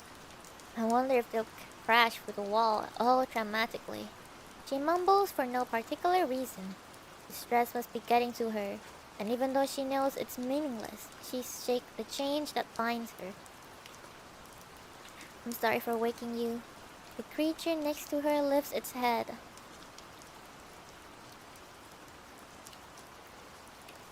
But I think it's best to stay awake. You don't want to miss out on the fun. Alexia knows it won't answer her, but she talks to it anyway. Boredom can have a strange effect on the mind. It takes a while before the sound of the key unlocking the door echoes throughout the room in a flustered and apprehensive way. Shit! Shit! Shit!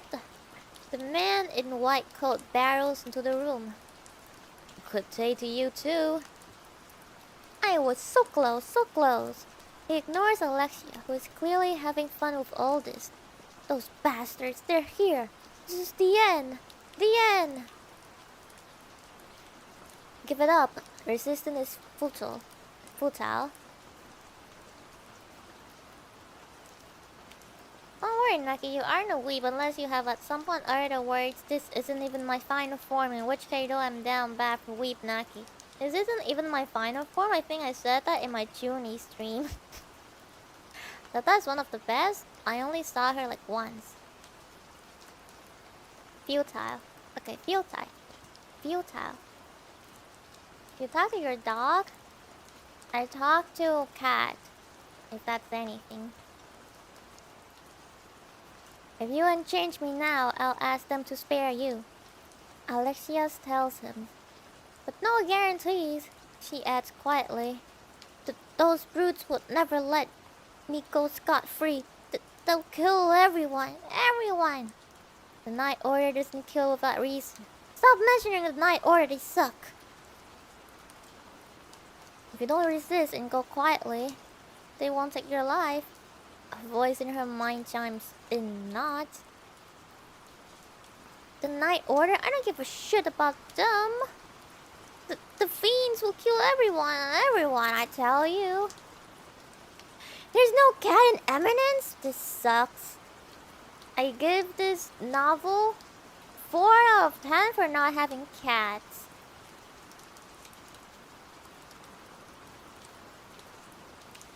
You're not talking about the Night Order? Then who? Alexia can't imagine anyone else. But then again, she knows it's completely possible he's gone nuts. Either way, this is the end for you. Turn yourself in. No. Not until it's complete. The man in the white coat claws at his head and shifts his bloodshot eyes towards the creature. I've made a prototype. If I use this, even a worthless shit like you might be useful. He pushes the device with the syringe against the creature's arm. You shouldn't do that. I don't have a good feeling about this. Alexia warns, sounding quite serious. But he obviously just ignores her, shoving the needle in its arm and injecting it with an unknown fluid. Behold, I give you a glimpse of Diablo. Oh, how exciting. The creature begins swelling, its muscle bulging before the eyes, and even its skeletal structure starts to expand. Its right arm, which was long and thick, morphs into a malicious and ominous form. Its fingertips sprout nails as long as humans' legs. Its left arm appears to be holding something and stays stuck to its body. It lets out a high-pitched shriek. Incredible! Astounding! This is surprising, but the chain cannot endure the rapid growth of the creature and snap off on their own. Don't you? It was a bad idea. Splat! The man in a white coat isn't even spared a final scream of agony before he's crushed by its right arm. Of course this would happen. This is so... It's funny when these things happen though. Well then. She studied its movements. Her hands and feet are bound, which means there isn't much she can do. But she can move around a little bit. Plus she can't stand the thought of dying as a consequence of some idiot's mistake. The creature swings its arm. Alexia twists out of the way as much as she can. As long as her injuries aren't fatal, she can survive. Ugh. It avoids Alexia and pulverizes the table that binds her. The impact sends her flying against the wall, where she whiffs in pain. Ah! Ah! I don't know how to say the sound effect. Awk. Awk. Awk. But she doesn't have any broken bones or visible wounds, and can still move. After checking herself for injuries, she quickly rises to her feet, but the creature is gone, leaving behind a shattered table and demolished wall. Did it really save me? Even if she hadn't shifted away, its arm wasn't anywhere close to hitting her. Which would mean... no, it can't be. Maybe it missed. Well, anyway. Alexia swipes the key from the man's corpse and removes her magical restraints. With this, her magic can flow free. She stretches once to loosen up, then heads through the wall the creature destroyed. There's a long, dimly lit hallway before her. Piles of trampled soldiers litter the ground. I'll be taking that. Alexia borrows a mithril sword from the corpse. It's flimsy, but it'll get the job done. When she goes down the hallway and turns the corner, she sees someone. Can't have you living on your own. You? Why are you here? Alexia's eyes widen with fear. What in the world is going on? Iris's red hair swirls behind her. As she dashes through the capital late at night. Got other things you need to do, enjoy the rest of your reading, Naki. Thank you, Yosef, for coming. Good luck with whatever you need to do. Thank you. Goodbye.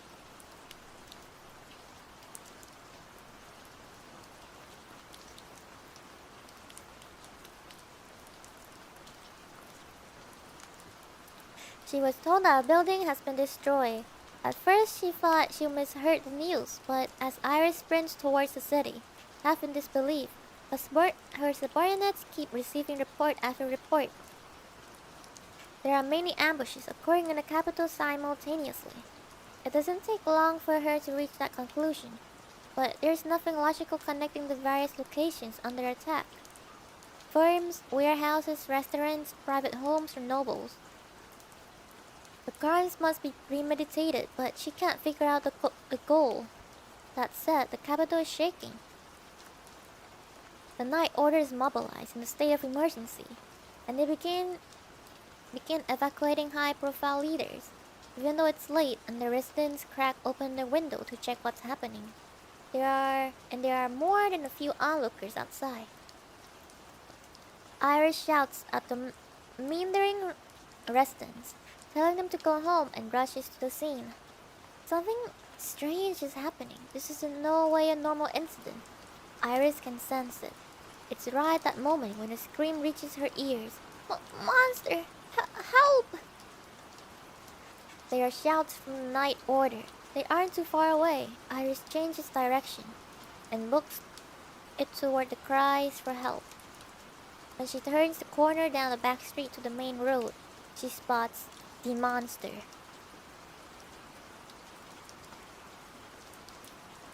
It's a colossal, hideous beast with a swipe of the enormous silk fingernails on its right hand. It transforms the knights into piles of flesh.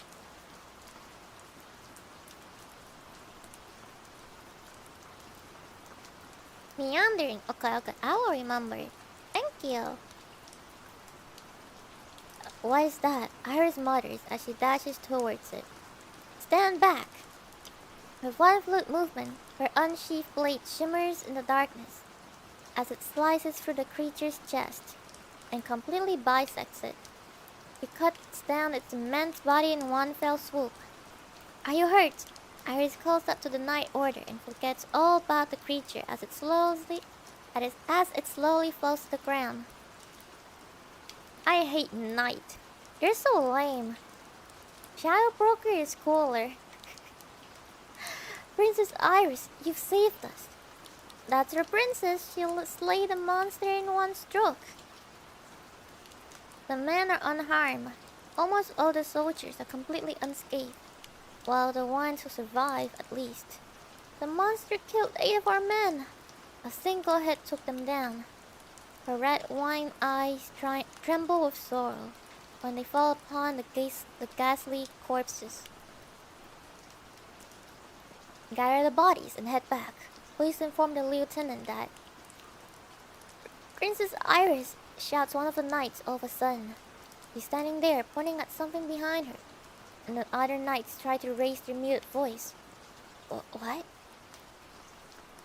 Iris turns and strikes without missing a beat. Her sword collides with the right arm of the creature. For a moment, it seems as though Iris has been beaten until she quickly releases a huge quantity of magic that effectively blasts its mighty arm. From there, she dives into its bosom, severing its leg, and leaps back to prepare for a counterattack. In the following second, the monster swings its right arm, where Iris had stood, and retrieves a few strands of her long red hair. Is it regenerating? The injuries from the bisection vanish, and the new wound on its leg is starting to heal. Ridiculous! How can it regenerate when Princess Iris slices it in two? This can't be. Stay back! Iris calls to the shaken knights. as she blocks its next attack. Its moves are quick, powerful and heavy, but bland. It's only a creature after all. Iris counters ruthlessly. She slices its arm to pieces, chops off its legs, and beheads it. Successive strikes rain down on the creature, as if to mock. Try healing from all that. She won't let it retaliate. She's the only one attacking. Is it still healing? But the creature survives. In the brief moment Iris stops her assault, it regains its form and swats her away with its right arm. And then it shrieks into the night sky. As if in response, rain begins to fall from the moonless sky. It drizzles at first, but quickly becomes a torrent. But white steam rises when the droplets hit the creature's blood. This might take a while. Iris straightens her posture, preparing for a long fight. She doesn't think she'll lose. Even now, she never considers that she might see defeat. But it seems this battle is going to require more time. Iris readies her sword. When the monster finishes healing, she rushes towards it. Next moment, her sword is knocked out of her hands, accompanied by a shrill sound, and the impact sends pins and needles up her arm. She glares at a sudden intruder, ignoring the fact that her beloved sword whirls into the distance. The newcomer glances at her. They stare each other down. The first to break the silence is the interloper. Why won't you see it's hurt? The uninvited guest is a girl in a bony bodysuit. Iris can't see her face but notices that her voice sounds young. Who are you?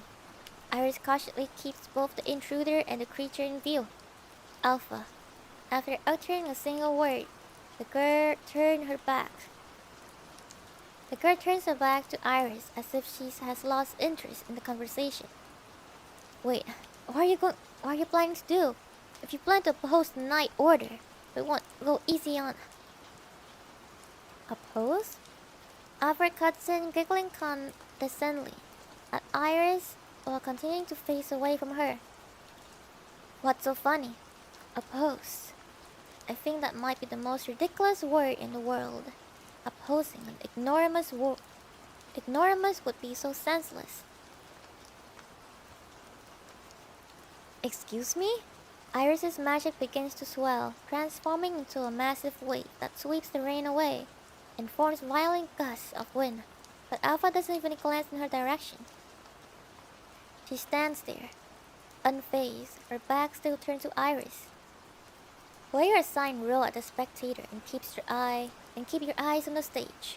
Don't disturb our performance, she utters before approaching the creature. From behind, she seems solemn. She's already completely forgotten about Iris. Did you just call me a spectator? Iris clutches her tingling hands as she glares at Alpha. Poor thing, that must have hurt, says Alpha, walking toward the monster. There's no more pain, no more sadness. Alpha extends her bony sword longer than her entire body. You don't have to cry anymore. Then with a step forward, she slices the creature in two. No one has time to react. Iris and the creature can only watch as Alpha bisects it. Everything about it feels natural. There's no bloodlust. It's as if this is the only reasonable solution. The monster's massive body crashes onto the ground, and white smoke rises from the husk as it gradually shrivels to the size of a little girl. A dagger has fallen from its left hand. There's a red jewel embedded in it, along with an engraving on its hilt. To my beloved daughter, Milia. I pray you will achieve peace in your next life. With that, Alpha vanishes within the white smoke. A clap of thunder sounds in the distance. Iris is stunned in place. Raindrops run down her hair and fall onto her face. She's trembling, but she doesn't know why. Alexia, Iris murmured. She senses that her little sister is at the epicenter of this chaos, and this premonition pushes her forward. Alexia, please be safe. Iris picks up her sword and starts running. The storm rages on. Yeah, Amelia is the daughter of that guy who kidnapped Claire before. Right? Daughter? Yeah, I think so. If I remember correctly.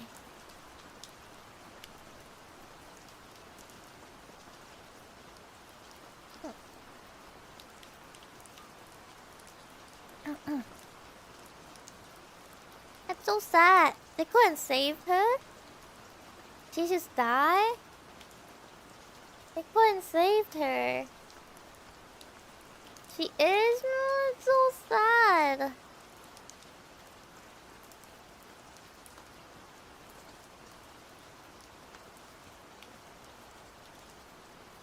How young is she?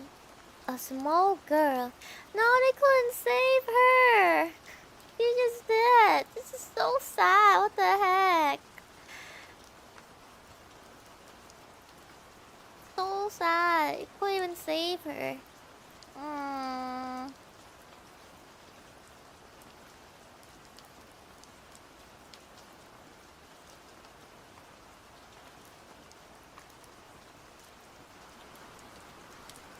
Well, knowing his dad got killed by Sid is not exactly the best thing, but anyway.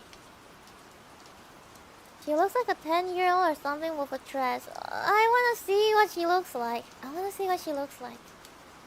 I'll go search up the manga.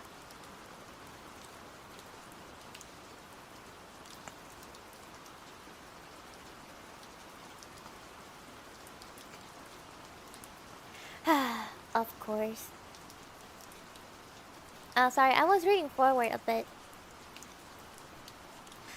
Why are you here?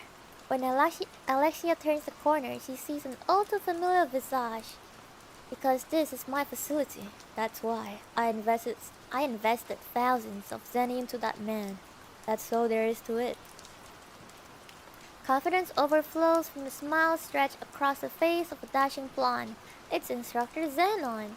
Wow, so surprising. He's the bad guy. Wow, very surprising. I totally did not predict this. What a twist. That's nice to know. I always thought you were messed up in the head. I guess I was right. Alexia takes one step back, then two. There's a staircase behind him, and she guesses it's her best bet to escape.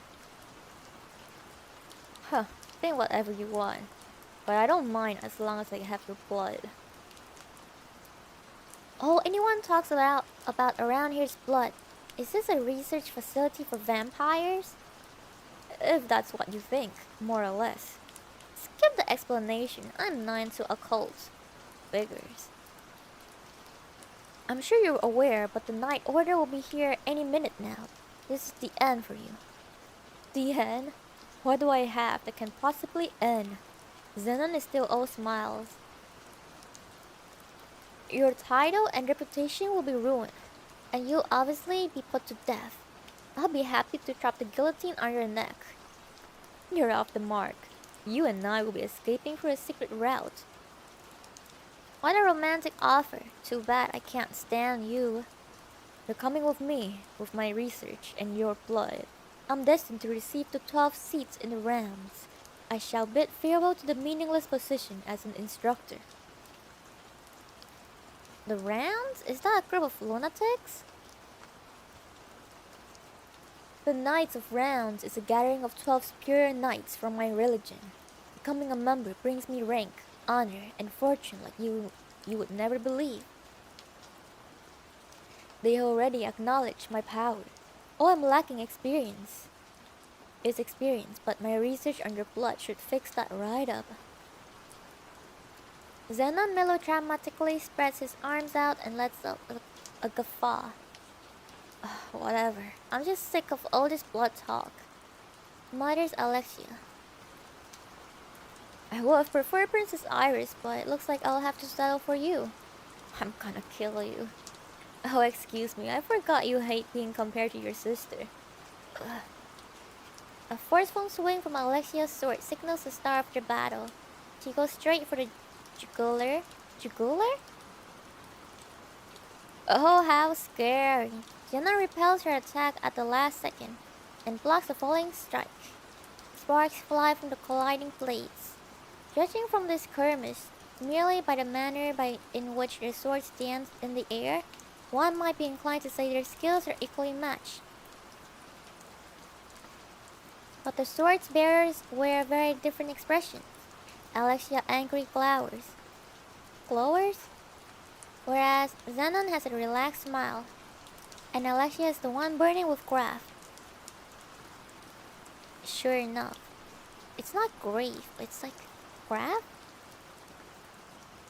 She clicks her tongue with frustration and backs away. You start using shoddy swords the moment I stop seeing you. Xenon zeroes in on her weapons. She glances at it with a pained expression. The battle has only just started, but her blade is already filled with countless nicks.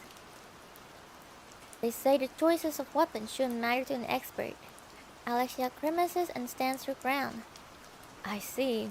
If we're talking about experts, I'm sure that's true. Xenon sneers, but you're a mediocre. As a sword fighting instructor, I guarantee it. Alexia visibly screwed up her face. For a moment it looks as if her urge to cry is drowned out by pure fury. Just watch me, and you can say if you really think I'm mediocre. With that, she lunges at him with all the energy she can muster. Alexia knows. She knows full well she isn't strong enough to beat Xenon, and her flimsy weapon won't last long.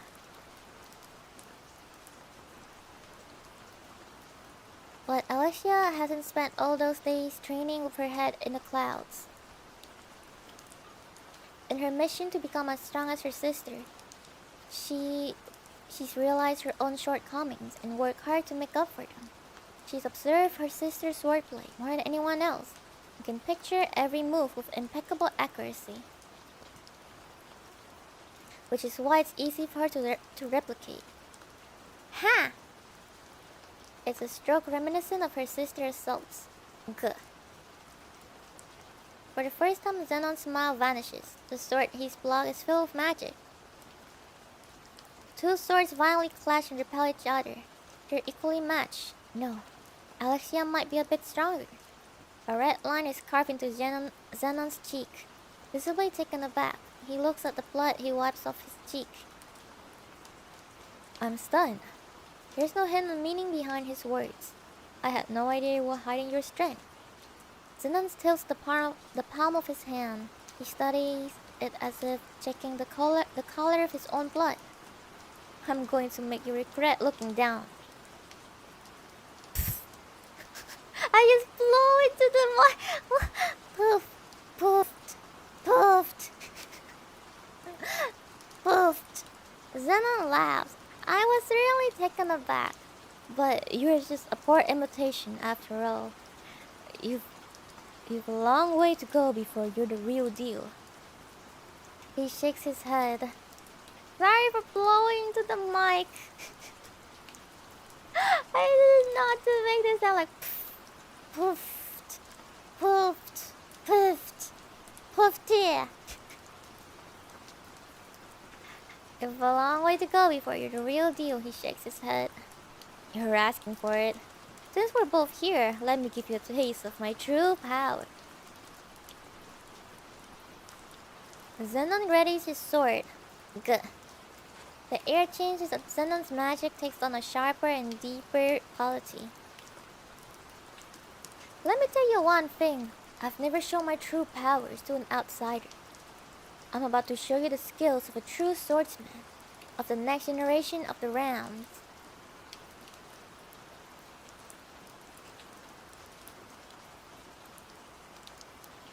Man, this is why knights are cringe. Their air pulses around them. This is in the same ballpark as before.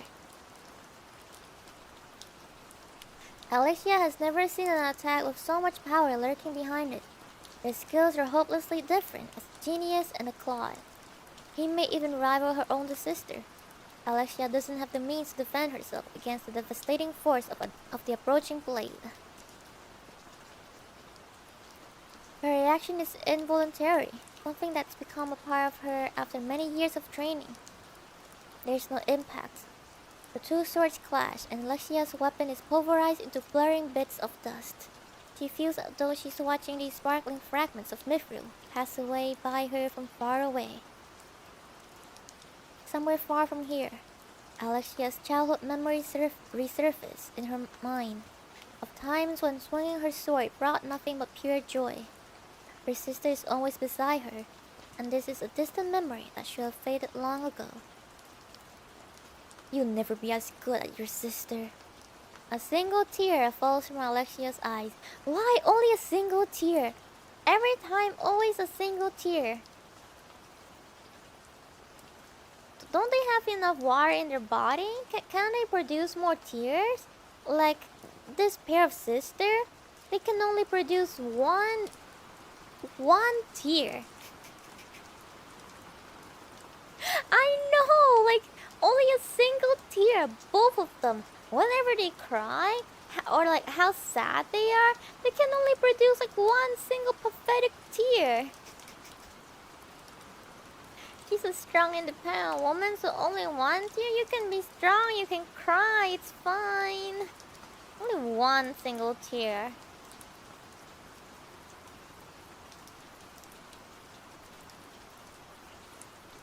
You're coming with me. Falling from her hand, the measly hilt that was once a sword hits the floor with a tri-metallic clang. Click, click. There's a sound coming from the stairwell behind Zenon. Click, click, click. Someone is coming down the stairs. Wait. The stairs? Like someone stepping down the stair make like click, click, click sound? Click, click, click, click.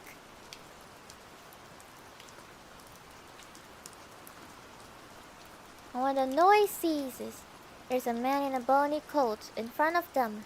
Dressed entirely in black, he has his hood pulled up and wears the mask of a magician. The man calmly saunters forth, stopping one step outside the range of their weapons.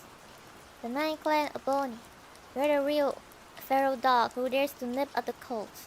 There's a sharp glint in Zenon's eyes as he glares at the intruder. My name is Shadows. I lurk in the darkness and hunt our shadows. His voice is as deep and as dark as the abyss. I see. You seem to have an inflated ego from destroying our smaller facilities, but you haven't even taken down one of our main fighters. You're just a coward who picks on little guys. It seems the man who calls himself Shadow is at odds with Zenon. This is good news for Alexia, but she doesn't think this man is her ally. Doesn't matter who or what we choose to destroy, it's all the same. You're sadly mistaken. The main army of the cult is here. Today, I'll hunt you down with my bare hands. This is your fate. Zenon turns his sword to Shadow. I'm Zenon Griffey. Griffey? I thought your name is like Marcus Zenon. Marcus Zenon? And now you're Zenon Griffey. You changed your name? I'm Zenon Griffey, the next one to fill the 12th chair of the rounds.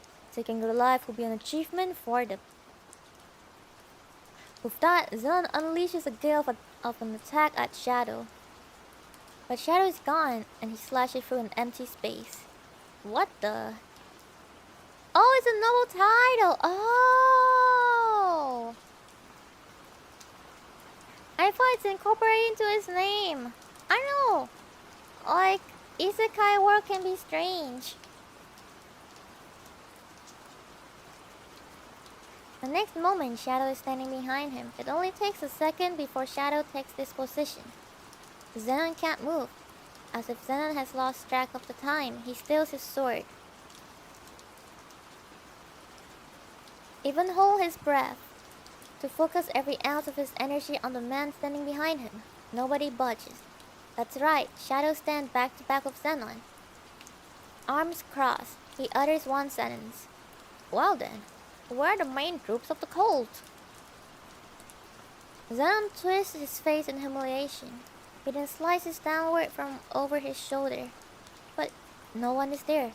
Absurd! Zenon hears a coat rippling through the air and looks back to find Shadow standing where he originally appeared, as if nothing has changed. Even Alexia has completely lost track of Shadow as she watches from the sidelines. If this isn't a magic trick or gimmick, then she would consider him a mastermind. No, he's much stronger than that. Yeah, this is your Poochie. This is your doggo. One, woof, woof, bark, bark, bark, bark. Suppressing his frustration, Zenon slowly turns around. I seem to have only slightly, sure, slightly underestimated your power. While you only destroyed the smaller bases, there were several of them. This time Zenon strengthens his magic. As he keeps an eye on Shadow, the air undulates from its power. This is more intense than the strike that shattered Alexia's sword.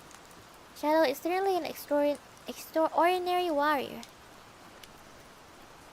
But Zenon is mightier than the average soldier, a once-celebrated child prodigy. He grew up to win numerous tournaments and climb the rungs to become a master swordsman. There isn't a knight in the country who doesn't know Zenon's Griffey's name.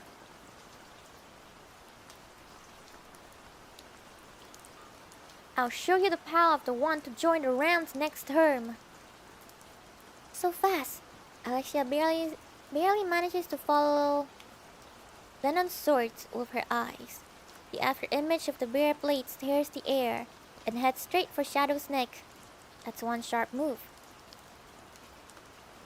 Somewhere along the way, Shadow raises his black sword and effortlessly blocks Zenon's attack. Gah. They are locked in place. Zenon tries to push his way to victory, but Shadow throws backward, using the swordsman's momentum to send him flying. Heh. Just before he slams into the wall, Zenon narrowly manages to tumble on the ground and reposition his sword, but he can't hide his unease. Neither of them moves. Shadow has chosen not to move, whereas Zenon can't. He feels as if his entire body is being controlled. I thought you were going to hit me, Mr. Next Gen Rounds. Gah. Zenon's face burns a furious red. He is frustrated with his opponent, but even more so with himself. That's enough! Zenon howls as he executes a sweep attack. His thrusts forward are as piercing as a swall. His consecutive strikes are as fierce as a raging fire, but none of them land. His ferocious roar sounds hollow. It's as if an adult is practicing with a child. Alexia is in shock watching the fight. She has never seen Zenon reveal this side of him before. He has torn off his calm smile and massive integrity, and it's as if they're now out of his reach. The strongest person Alexia knows is her older sister. Even so, Alexia doesn't think her sister will be capable of overwhelming Zenon. Clang, clang, clang. The scat noise from the clashing blades echoes throughout the area and seems almost out of place. It's the exact sound of light practice. The ebony blade and its white counterpart etch their trajectories through the air.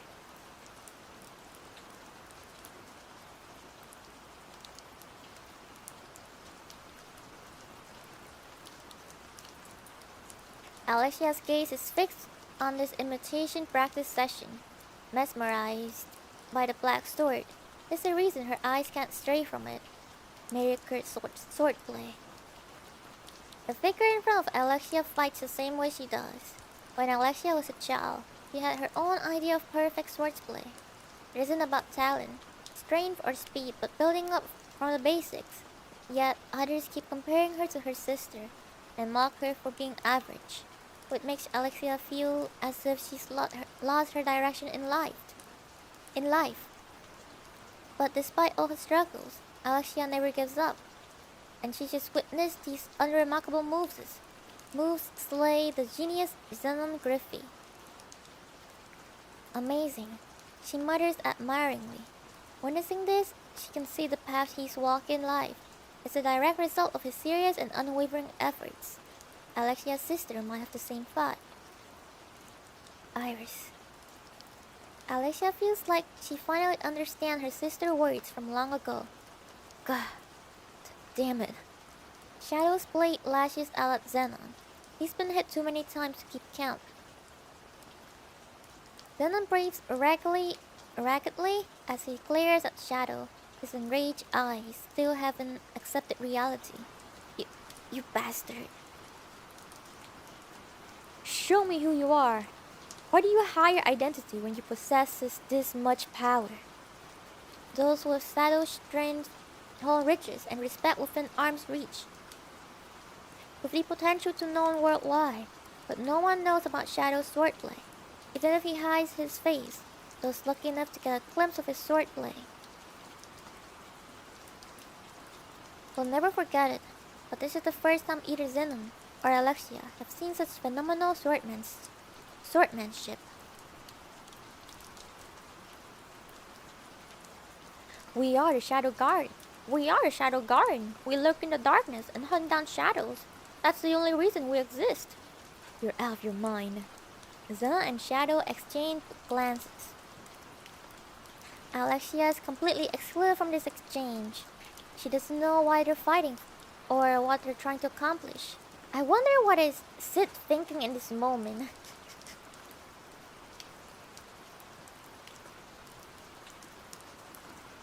Blood, creature, cult. There are many key words to remember, but Alexia doesn't know what they mean. To her, it all sounds like the ravings of a madman. But what if it isn't just nonsense? What if there's something going on behind the scenes that Alexia doesn't know about? Fine, if you're ready to get serious, it looks like I'll have to answer your needs. Zenon produces a pill from his breast pocket. With this pill, I shall be awakened and surpass all human limitations. An ordinary human would break under this power and eventually self-destruct. But those in the realms are different. Only those who can manipulate this devastating power have the privilege of joining the realms. Zenon swallows the pill. I am the third awake. Zenon's wounds instantly begin healing. His muscle tighten up. His eyes become bloodshot. Why do y'all do drugs? And his capillary vessel protrude. It looks as if he's being crushed by a tremendous force. I'll show you an almighty power. Boasts Zenon, his calm smile returning.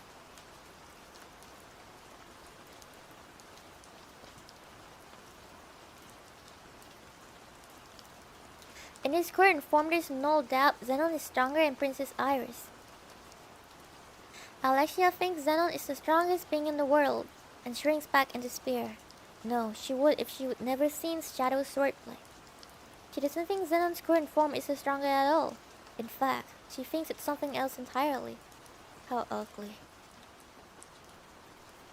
That's ugly. That's ugly. Alexia's and Shadow's voices overlap.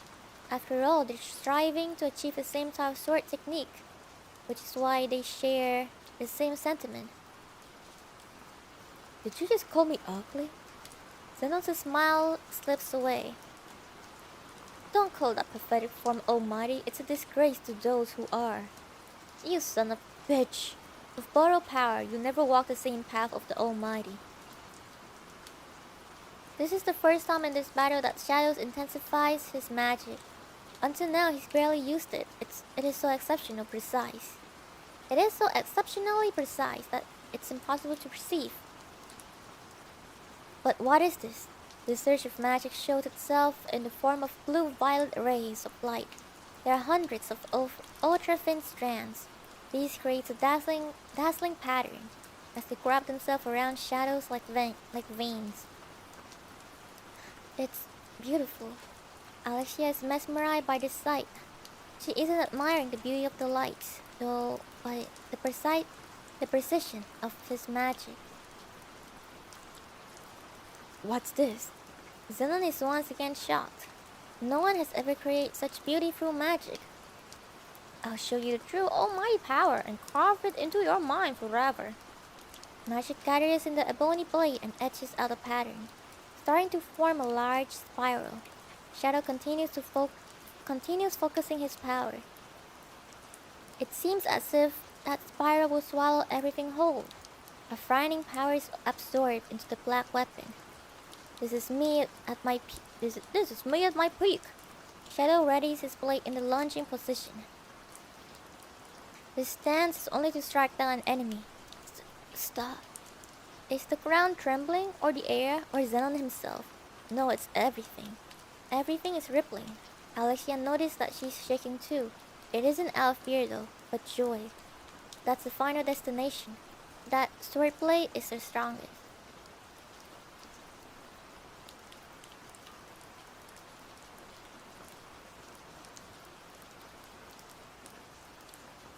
Watch closely. Draped in light, the ebony blade pulls back. Hidden technique. I am atomic. The name though. And releases. All sound is lost. A torrent of light shoots past Alexia and engulfs Zenon's body. It penetrates everything, consuming the walls and the earth, blasting upward into the night sky. Then it explodes. Yeah, it's not a katana. You precious want to fucking put all blades as katana because it sounds cool.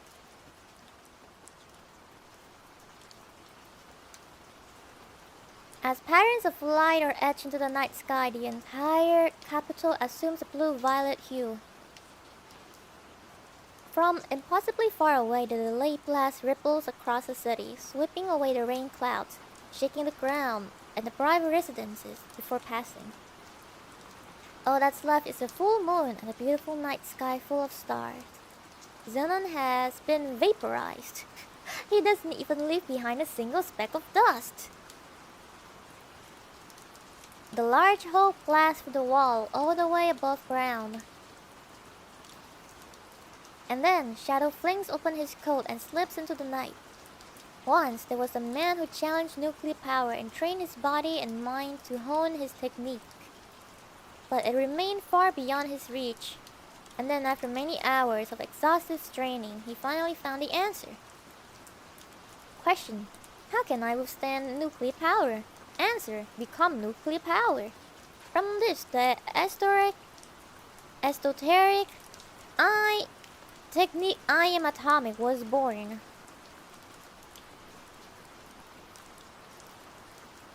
Is it like actually as strong as like a nuclear bomb?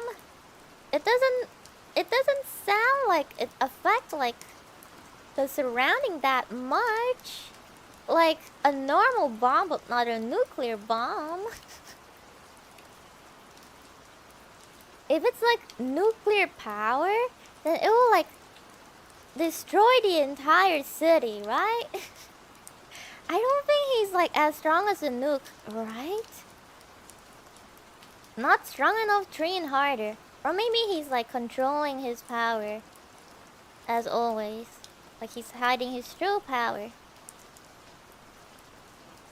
Not that strong, but still absolutely devastating. Okay. But still not as strong as like our nuclear bomb. So, okay.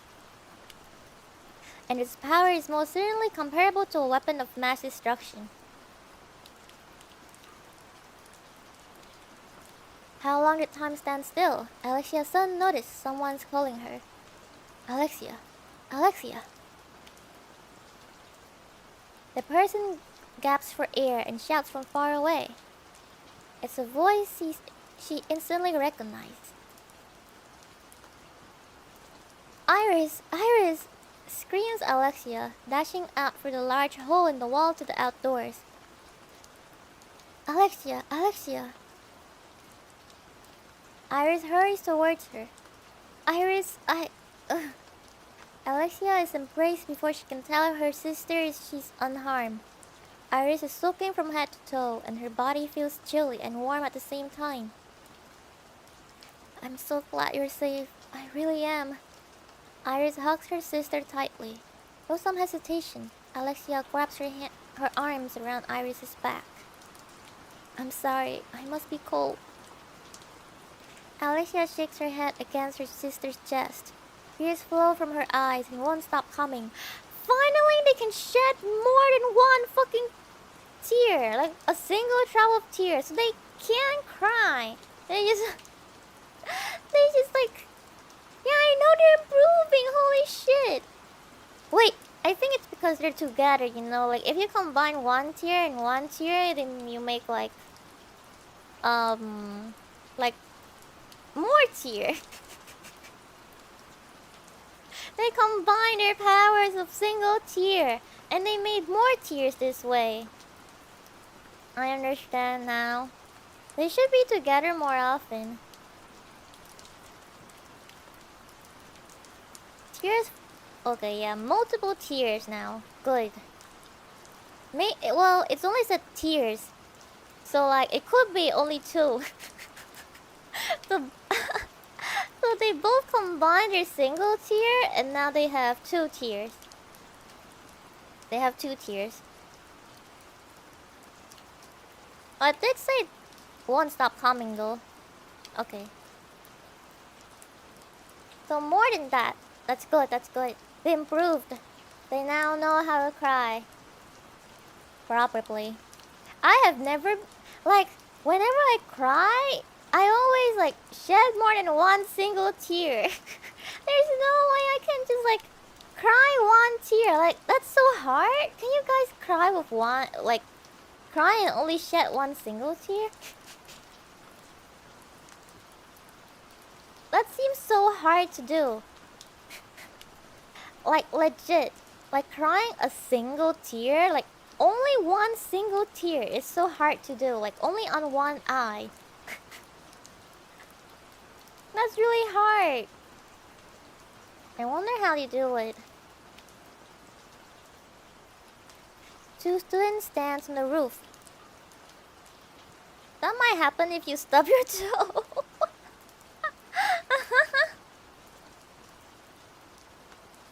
Yeah, but like both of my eyes would tear up. If I'm watching a touchy anime, sometimes I try to hold in, but a tear does come out eventually if that counts. I guess it counts. I guess it counts. Only one tear. But it sounds difficult though. Only in specific situation. Two students stand on the roof. It's early in the summer. One is an attractive girl with silvery white hair. The other is an ordinary boy whose hair is black. This incident has been resolved on the surface, but I can sense something brewing behind the scenes. Iris is preparing to dispatch a special brigade, and I plan to help her. So we're only getting started, says the girl.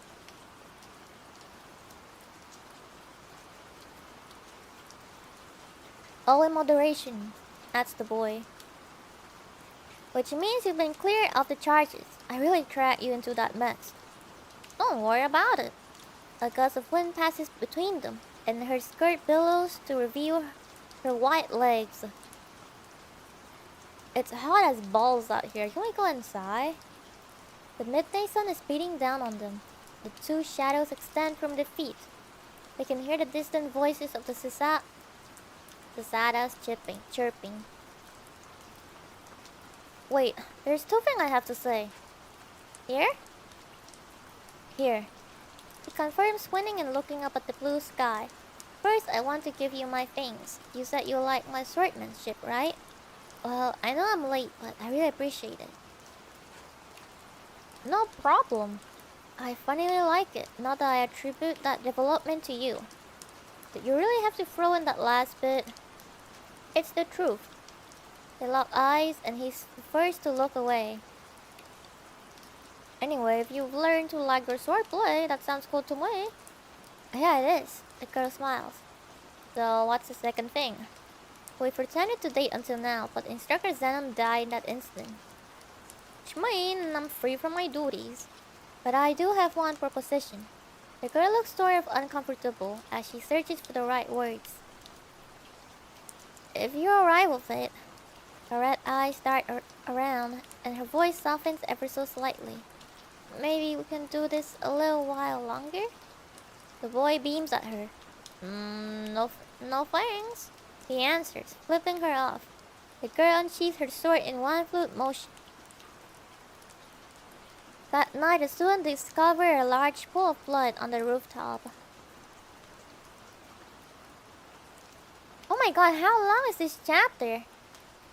Oh, okay, it's almost done.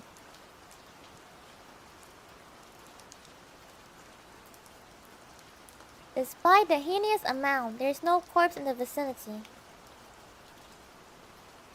No, it's not finished yet. It's not finished yet. There's like few more pages. Despite a heinous amount, there's no corpse in the vicinity.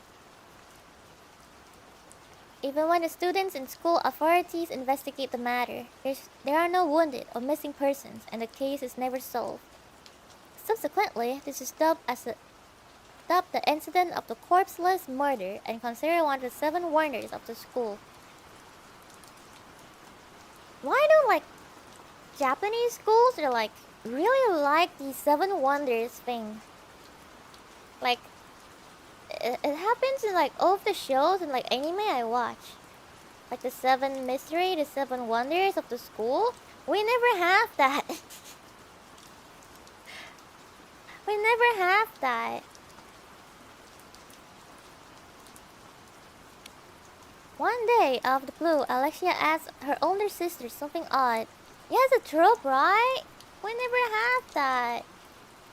I mean, back in school, they do tell ghost stories and stuff like that. Like, oh yeah, in the girls' bathroom, on the 2nd floor or something. Like, I don't know. People hear like voices and like there's a girl in red. I mean, we do have those kind of things. I guess it does count a bit. We do have like ghost stories that goes around. So like, do not ever use this bathroom. Like we do have that. Or like the door lock itself or something like that. Yeah, like the 2nd floor bathroom. The 2nd floor bathroom. But like only the girls' bathroom. Like yeah, some girl died. I don't know. Not some girl died there before, but like I don't know what they said because I don't really care. And more like I'm just scared. I'm just scared. More like I'm just scared, so I just like, yeah, I just don't want to pay attention.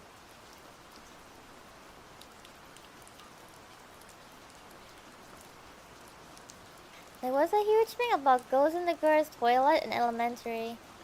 Why is it always in the girls' toilet? Why do ghosts never appear in men's toilet? It's always girls' toilet. Like, there has to be like dudes, ghosts, right? Why don't they do anything? It's always the girls.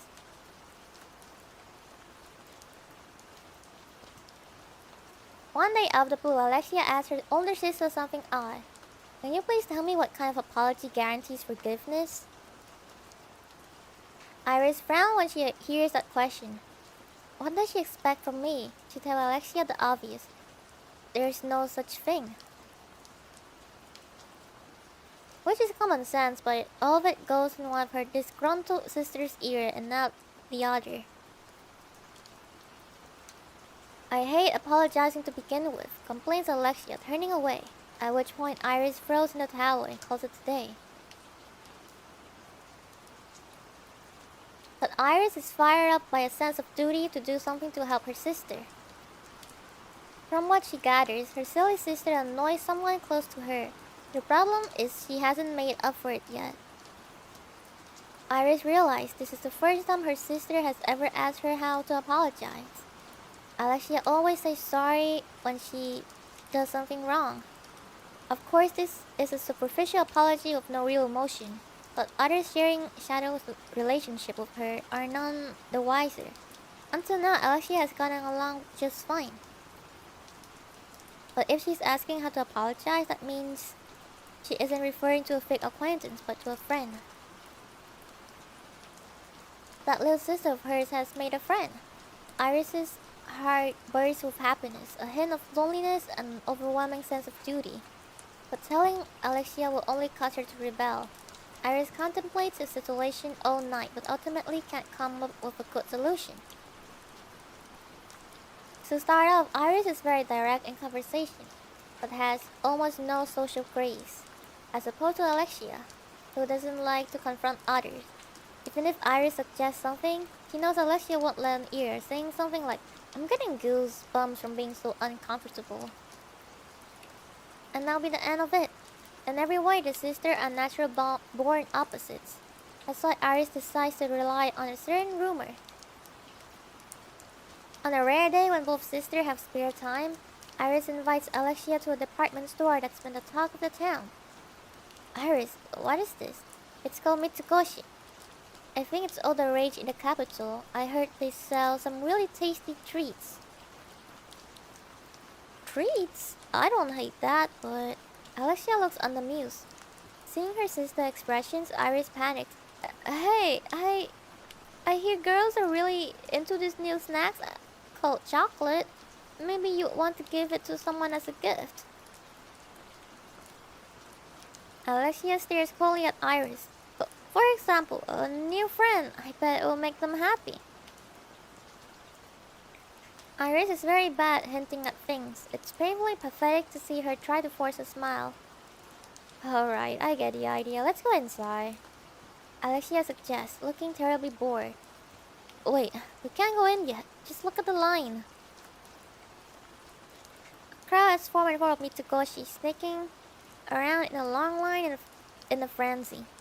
"We'll cause more trouble for them if we stand in it," she adds. As if on cue, a member of the staff immediately approaches them. "Princess Iris and Princess Alexia, thank you for coming." "Welcome."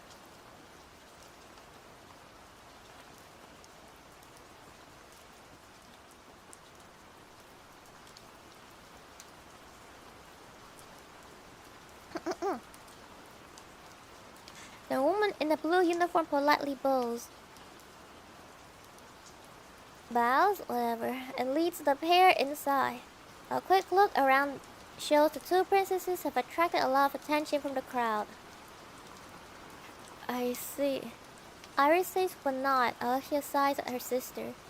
They pass by the packed shops before they escorted to a quiet corner of the mall. According to the guy with the dark brown hair, she's taking them to a special boutique for the most honored customers.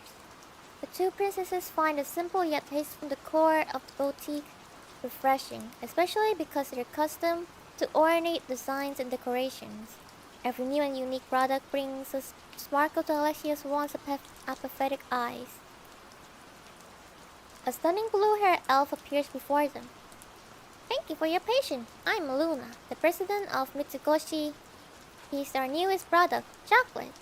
A brown bite-sized morsel is placed in front of Iris and then Alexia. "This is called a chocolate truffle. We've only just put it on the market." "A truffle? It doesn't look very appetizing." Alexia comments, sounding indifferent. But it has a lovely aroma," interjects Iris, immediately trying to make amends for her sister. "If you'd like, please try a sample." Luna responds with a confident smile. "Why, thank you, if you insist." The moment they pop the samples into their mouths, their faces light up. "This is very sweet, a complex flavor profile. I feel I could eat a dozen." The bitter notes highlight its sweetness. It's smooth and rich and smells divine, and I'll take it. Iris buys one of everything naturally. Unsurprisingly, Alexia follows suit. This is so funny when you read this like someday after Valentine. Stocking up on chocolate after like Valentine because everything is on sale. And surprisingly, Alexia follows suit. Mitsukoshi arranges to have the items delivered straight to the castle. Even their service is exceptional. Alexia, shouldn't you ask him to gift grab it? Like everything? No need. Okay. Luna approaches the duo as they get ready to leave. Would you like to view some of our other products? I'm positive they'll tickle your fancy. The girls didn't intend to stay long, but they're too curious to see other offerings from the company that developed chocolate. It's even enough to pique Alexia's interest. Yes, please. Wonderful. With a quick word to her staff, oh no, this is a bit. Luna introduced one product after another, and not just candy. They have tea, liqueur, accessories, daily goods, gourmet, and preserved foods, all overflow of novel and fascinating qualities. Their products basically force unexpected wads of cash out of their wallets, and then a piece of cloth is set before them. What's this? Alexia tilts her head, pinching the lacy black material between two fingers. One of our panties for women. Luna introduces with a smile. Underwear. Really? Iris and Alexia scrutinize the black T-shaped garments embroidered with white lace. They can tell it's underwear when they look at it up close, but the size of the fabric seems way too small. Their butts would hang out if they wore these panties. Plus, some of the parts are see-through. You don't remember this scene, now you have it. It's two girls shopping panties. Nothing wrong here. We call them G-strings. Why would you introduce these to the princess? G-strings? Iris shudders and balks at the design that hides as little as possible. While it's cute and all, its intentions are all too vulgar for Iris to stomach. Should these panties even be allowed to exist? As for gentlemen, they seem to like them very much. Alexia's ears perk up. Iris... Alexia, you can't be serious. I'm confident about the shape of my butt. You intend to show them? That's not the problem. Iris stammers. What is this crazy kid saying? What is this crazy kid saying? Please don't wear these. A princess should never don lewd clothing. You can try it on if you like. Iris stops herself in the nick of time from snapping at Luna to mind her own business. Yes, please, replies Alexia. Don't do this, Iris counters. Come on, Iris, I'm just trying it on. Yeah, right. I mean, you're basically setting up a situation where you have to purchase it. You're gonna act all indecisive, and then you just go and buy it anyway. I know how this works. Alexia irritably clicks her tongue in response. Your Highness, I hope there aren't any misunderstanding about our product. G-strings are made for women. Luna stands up. In fact, I'm wearing the same model right now. Oh my gosh.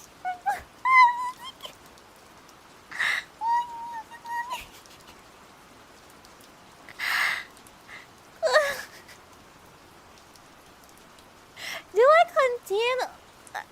Okay, I guess I'll continue. Luna turns her back to them, and the pair.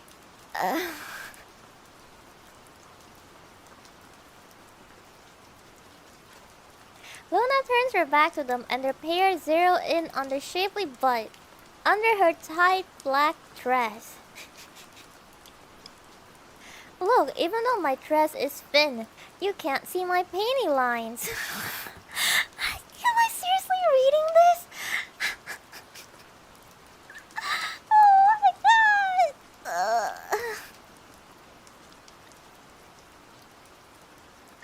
This is top tier marketing. You have to wear the panties yourself and then show their customer. Like, look! Oh my god, look how good these G-string look on me. Look how it complements my butt. Okay. You're right. This is the forbidden knowledge.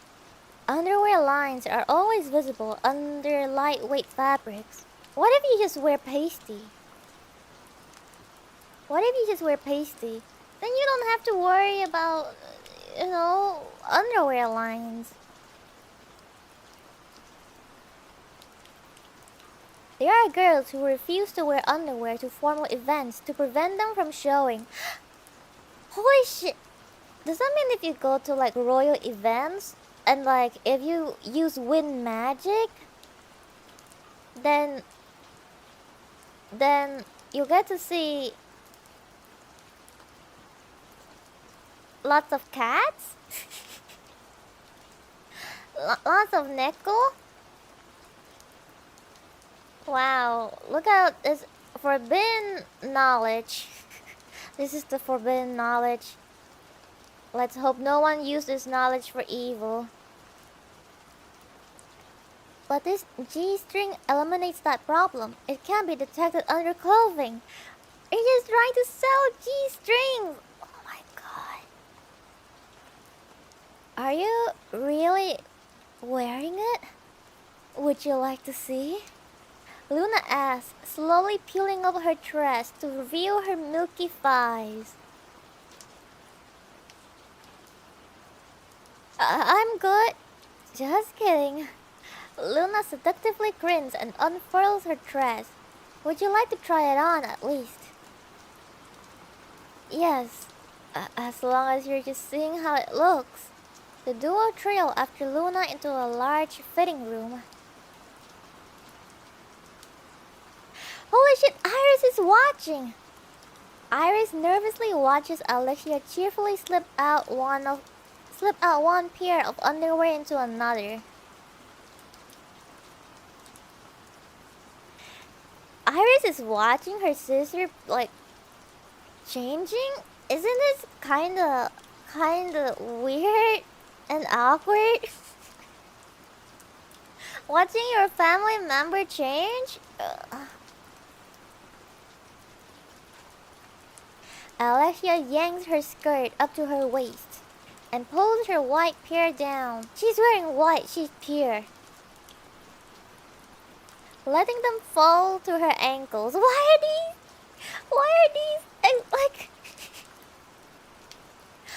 these descriptions so detailed? Letting them fall to her ankles before lifting one foot and then the other. After hanging them on a hook on the wall of the fitting room, she spreads out the G-string in front of her.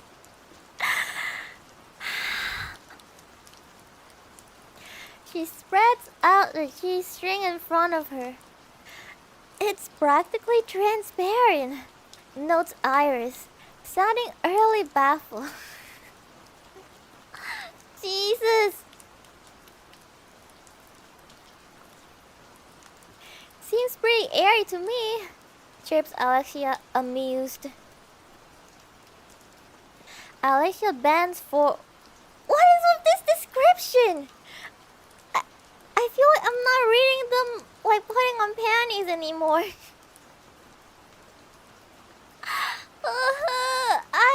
I feel like I'm not reading just like kind of pure, just trying on clothes. Alexia bends forward and raises her right foot, sliding the G-string up one leg and then the other. She tucks it up under her skirt and tilts her head curiously. This description is really a bit like it keeps getting worse and worse, or like better and better every second. Oh my god. What is this? It feels kind of weird, Alexia comments. Iris is at a loss for words when she sees her sister hiking her skirt up. Why are you watching, huh? Iris? That's... Iris' vision goes completely white.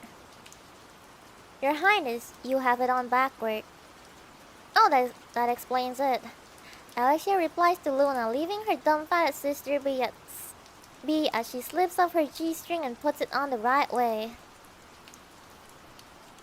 Oh, it feels nice. Yes, it's made from our neoprene fabric.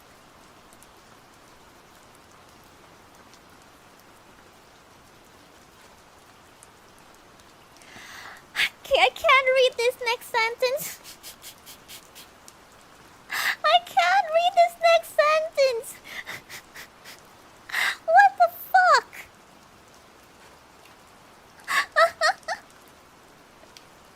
Do it. Oh my.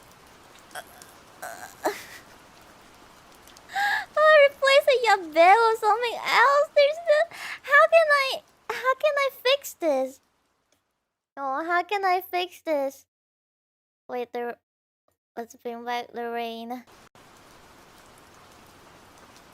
I do not know how to fix this. Okay.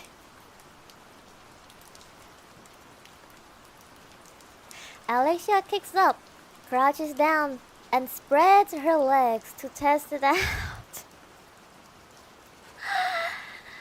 Iris, look at this. That pulls Iris back to reality. Look! Alexia jerks her skirt up to reveal a perfectly shaped butt that's almost completely exposed. Her delicate white skin glows in the light of the fitting room. Alexia playfully shimmies her waist. Alexia playfully shimmies her waist and her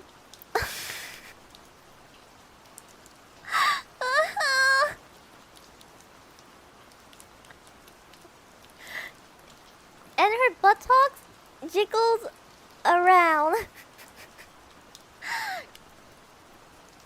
Stop that shameful behavior right now. And see? No visible panty lines. Like, at this point, no one gives a shit about the panty lines anymore. We don't fucking care about the panty lines anymore.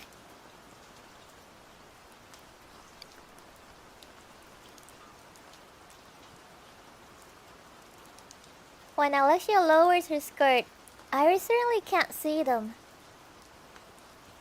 And checks out the front. It's very cute. Alexia hikes up her skirt again, turning to Iris. The design is cute, but it's...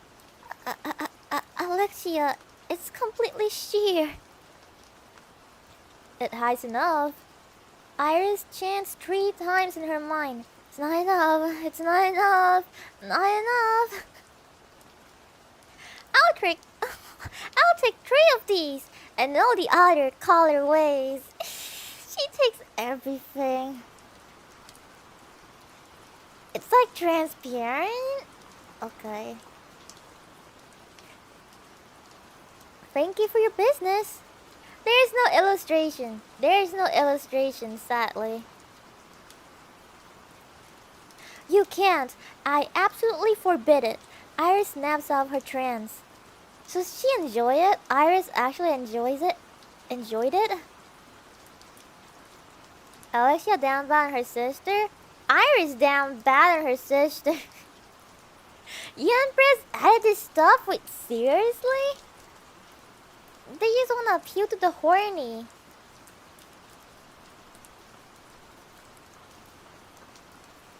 Those undergarments are too perverse for the royal princesses of Midgar. I simply won't allow it. Iris, never! Never! Ever! But it's just a pair of panties. The duo glare at each other. Luna can almost see the steam coming off their ears. I mean, Iris, it's fine if no one sees it, right? It's called underwear for a reason. It's not like anyone is gonna see it, right? So it should be fine, yeah. Fine. Alexia, you've come around. Wait, she didn't buy it?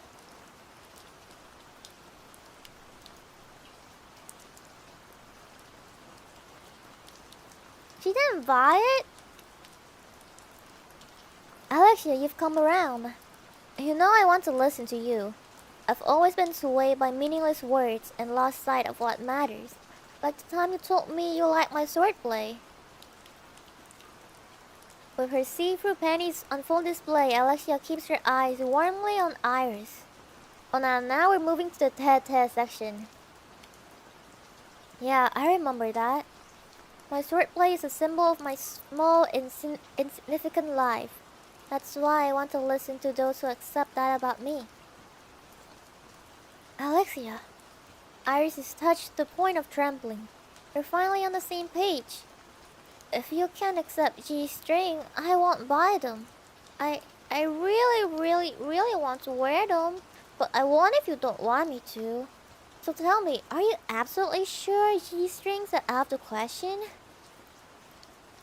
So we still come back here. Alexia bores into her sister's eyes as if peeking into her soul. Iris wavered.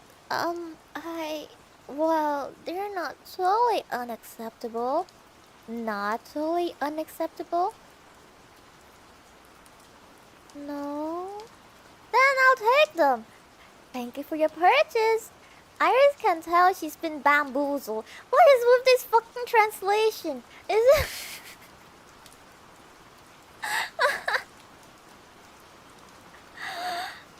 Iris can tell she's been bamboozled, but she smiles and let it go. When she sees her sister beaming giddily. And that's the end of chapter 3. We got a side story of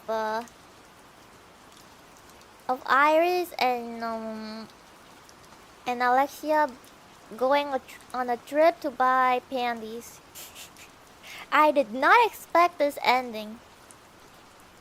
I did not expect this chapter to end with this. Whatever this is. Whatever this is. Yeah, what a chapter. What's with the last part? What's with the last part? Light novel usually add random side story, but never read anything this weird. Like, bro, like the way they describe stuff, like Alexia spreads her legs and crouches down, like Alexia bends forward. I'm like, oh my god, what am I reading? Is this Daijobu? Maybe it's not, but I've been employed to reel the readers back in. I don't think you'll need it, but I wonder if Sid will get to see it one day. Maybe there'll be like another extra at a different chapter where Sid will get to see the transparent panties. Maybe. Naki's favorite chapter so far. Hey! I've only read like 3.5 chapter. That doesn't count. And like I didn't enjoy reading it. I was suffering. Yeah. I've read into the latest chapter of the web novel. There's nothing like that. Why does the light novel have has this then? Oh, what is this? Well, at least we experienced something new today. The end of chapter 3 with the shopping. I felt the cringe for you. Yeah. I'm cringing as well. Fan service protect. Yeah. I guess they put all the fan service into the light novel. Alexia Jackal pose for emote. But in transparent panties. But in transparent panties. Wait, transparent G-string. Oops. Transparent G-string. I wonder what it looks like. Transparent G-string. Oh no, Google said explicit results. Do I want to press on the picture? Oh,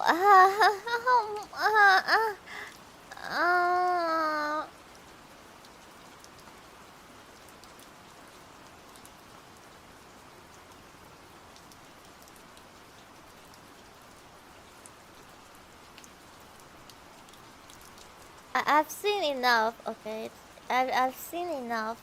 Some of them look cute though. Do it. I already did it. That's why I went silent. Oh, okay. That was a fun chapter. That was a fun chapter. Okay. Now time for me to rest my throat and maybe go back to editing more stuff. Yeah, I'll go back to editing after this. Thank you so much for coming to listen to me read more Eminence in Shadow. We're at chapter 3 now. How many chapters do we have left? We have 4 chapters left. We have 4 chapters left. That's a lot. I'm so slow. Because I keep getting distracted when I'm reading. Okay. It's really chill except for the last part. Yeah. That's why I aim for like just a chill reading stream. Not a lot of like VTubers do reading stream though. Cause like they tend to be less engaging, but it's fun sometimes. At least I feel like it's fun. Whenever I want to watch something, like when I'm playing games, then like I do like watching Sumi ASMR, Harry Potter reading VOD. Cause like some extra sound for when I'm playing my games. So it is relaxing, at least for me to watch the VOD or listen to the VOD, whichever. Okay, I'm gonna read the super chat. Feels Batman first.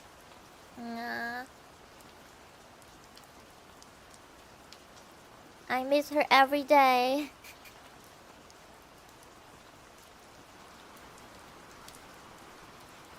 Newsen! Newsen file. Can't watch, so here to say hi, Naki. Thank you so much! I said things in the waiting room before, but thank you! Thank you for a super chat.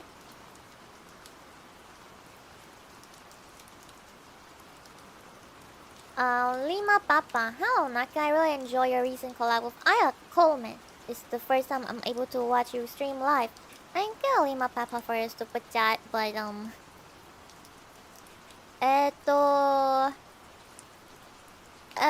it's not that exciting of a stream. I'm sorry, but thank you for your super chat. Do Jennifer still talk to her? We do, but like rarely.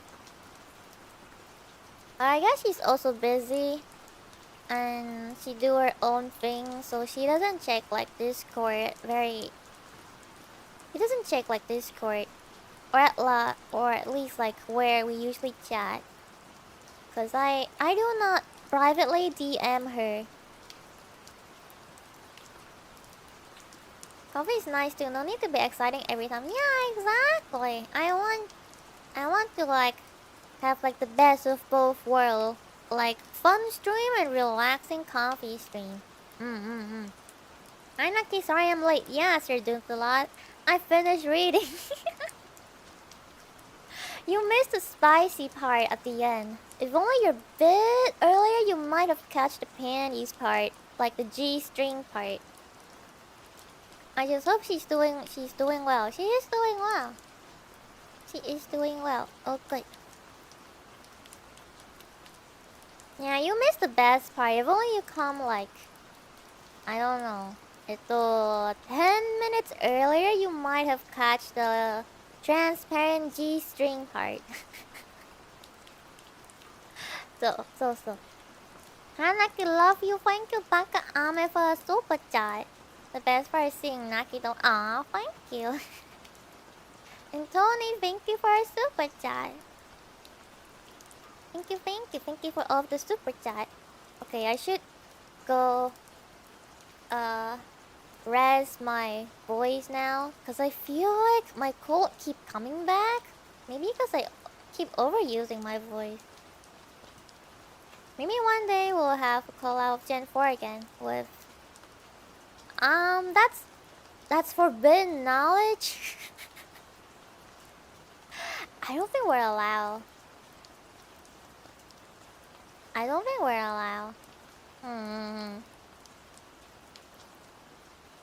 Have a good rest, Naki. Thank you, Otsunaki. And I'll see you for the Minecraft exploration with Anon. Copium on my part. Wait. Yeah. Exploring Minecraft server with Anon. I haven't touched Minecraft in 2,000 years. Like, I think the last time I touched Minecraft was during a collab. And then I never touched Minecraft again. I'm just not a Minecraft person, but I know everyone likes Minecraft. All VTubers play Minecraft. Why don't I ever play any game that people likes like a lot of people likes to watch, like Minecraft or Genshin?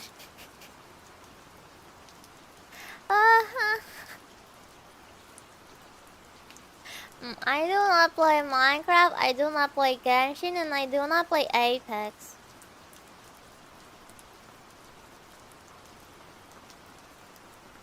I haven't played Minecraft in months. Nah, I haven't played Minecraft in like the longest time. I like the games you play though, thank you. Not really a Minecraft. I don't like these games also, yeah, but you know, I know that a lot of people like those games. It's just easier to appeal to like a wider audience, and it's also, you know, like playing Apex, it's easy. It's really easy to play. Oh no, really easy to collab with people, because every fucking VTuber play Apex. It's so easy to collab with people if you play Apex, you know? So legit. It's an easy collab game because everyone play Apex, and then I'm like, I don't play Apex, and I'm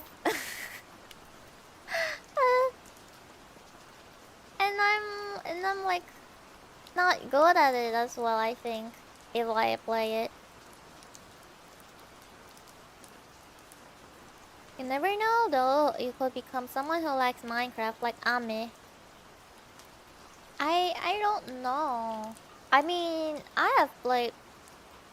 It's not like I have never played Minecraft before I joined PRISM. Like, I did play Minecraft before, and I did get addicted at like one point. But like once that phase is over, I don't want to play it anymore. Something like that. Like Minecraft because it is pretty much Zatsu. Plus random fun stuff can happen, especially on server with other players. It's true, like it's fun to play collab with Minecraft. That's why I'm playing with someone. It's fun with someone. Am I playing it alone? I don't know. Like doing stuff by myself is okay. I just wanna mine all the time and find diamonds or something and like go explore. I don't wanna build. I'm lazy to build. Most Minecraft streams are actually Zatsudana. That's why you guys like it. The Zatsudan Project. I wanna release more short content, like short video. Oh wait, I'm like working on it. I'll be releasing them maybe, hopefully soon. But it also relies on other people, so I can't guarantee. Also, how does the new server work? We the new viewers don't know much about it. The new server? As in the server I'm exploring with Non? It's the Muse ID server. Wait, no it's not. It's the Tsunderia, Face Connect, and Prism server. The joint server. The joint server, so. I like your short, they're fun. Yeah, I have like a few short that I'm really working on and they're all shit posts for sure. That's why like when I make it and when I plan to make one, like it's so much fun because like I just want a shit post, you know?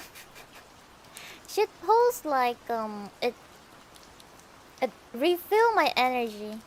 It's my zappy. It's my zappy. Or like making memes. That's why I feel so worn out because I'm like, oh god, I haven't been able to like shit post.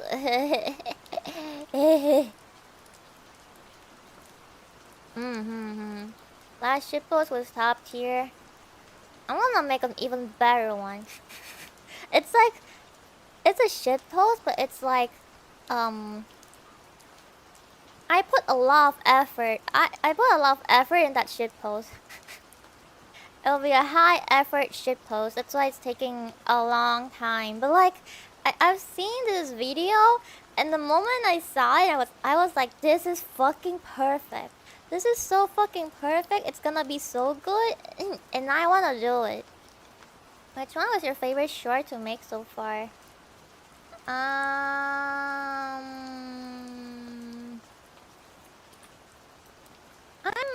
not sure. My favorite. I like the jump scare one. The jump scare one. But like at the same time, I still need to edit the non-time review VOD. It's taking me such a long time because it's like the editing itself is fast, but I would spend like 15 minutes staring at the wall, like thinking of what kind of effect to put in there. Cause like this is even like more high effort, like way a lot more high effort than the journey vibe. So like it took me so long to just edit like 3 minutes of it. And like, holy shit, did I spend my entire day and I feel I made like no progress. Like, I've been editing this part for like the fucking longest time.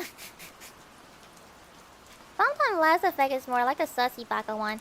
That's true, but because like the non-Thai review one, there's a lot of text. So like I have to actually edit it so like you can focus on what I'm reading, you know? So it does take effort. Last Effect is more, I do kind of agree. My editing style is like really clean actually. If you compare like some of the edit that someone else edited for me compared to what I've edited before, it's really different. Like his is more elaborate and mine is very clean. Very clean. So I said like I do put effects, but it's not like put in effects for everything. It's more like thinking of what is suitable, you know? I was gonna say my favorite short was Naki, but then I realized Naki wasn't a short. She's just short. What the fuck? I hate you. Why you call me short, huh? Favorite one is the Oni-chan barging into room. That was really fun. I know like the clean style. I can't resist being elaborate. I mean, it's true, but like for me, I just prefer really clean editing style. I get a feeling I like editing my own stuff too. Honestly, it would be way faster if I just like outsourced an editor. But I I I I I have my pride as an editor before I'm like, I don't want anyone to touch my shit. Let me do it. I can only be satisfied if I'm doing it. And it is satisfying while I'm like editing my own stuff. Cause like sometimes when you look at like the clip that's like outsourced, I'm like, oh, I mean this is fine, but it's not my taste, but that's okay. Like, it's okay. But I mean, we got some clips for free, so might as well use it. So I guess I'm just stubborn. I don't want to hand it to anyone else. Nice to have full creative control, right? And I feel like editing is like actually one of my strong points. Except I don't think it's that useful when you're VTubing. It is useful, but compared to being able to draw or compared to being able to sing, it's not as useful. It's like when you draw or like when you make art or like when you sing, you're like the center of attention, you know? Like you're the focal point. But the edit, it's like when someone look at like a song cover, you know, people are gonna be like, oh yeah, this singer is so good. People are less likely to say, oh my god, this MV is so good. It's like they wouldn't say that legit. Like Callie edited her own video, like her own MV, and like no one compliments her MV. I'm the only one who thinks, oh my god, she edited her own MV, it looks so fucking good. And like, why is no one talking about how she edited her own MV? I'm like, oh, I guess. And it's just time consuming, exactly. It just takes more time than you do it, and no one pay attention to it anyway. So it's a skill for someone working in the background. And not someone who's supposed to be like the center of attention, you know? I'm sure some in the comments do, that's true, but like, at least I do not see it. Always people who do stuff themselves who can appreciate the effort put into stuff most. Yeah. Always read the credit before watching MV. Me too. Me too. Maybe because I like I know like people who mix and like I know people who like make MV. That's why I'm always interested in those kind of stuff. But usually people don't really care. Like most of them don't. At least they're like, oh my god, they released a cover. They're singing. Let's go. That's it.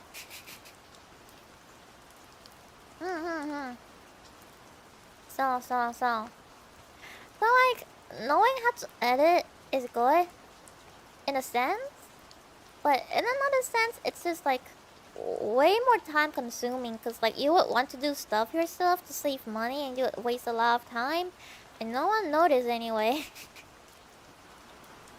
So I think my skill set is compared to like the normal VTuber, my skill set is like I feel it's below the standard for VTuber. I'm surprised I get picked up by PRISM. I shouldn't be saying this, but sometimes I'm surprised. I'm like, cause like, it's just important for VTubers to know how to sing and draw. Cause like, we're 2D, so knowing how to draw is like a big plus. Making asset and everything. And we sing, so, and I don't exactly sing. Pretty sure some of us other people out there are worse. Ooh, more like VTubing in general, like people have a specific skill set. If I sing, it'll just be shitpost. Drawing ability would save money, right? Like knowing how to draw and like knowing how to sing is like a really strong plus when you're VTubing, for sure. You can sing. Well, the thing is, everyone can sing if they practice like enough. And like I know I can get better at singing as well, but I have like my starting point is I guess lower. I can get better, but other people is gonna get better as well. And a lot of YouTubers are like very good singer even before he started. So for me to stand out with like song covers, it would depend on it depends on different factors, I guess, like not how good I sound. So just speaking realistically though. And speaking realistically, and it's not like it's false or like you're just not like confident enough in yourself, but like it's true though. So that's why I do different things. This is why I haven't released cover. I will only release cover when I think like I should sing this because it's special in a way.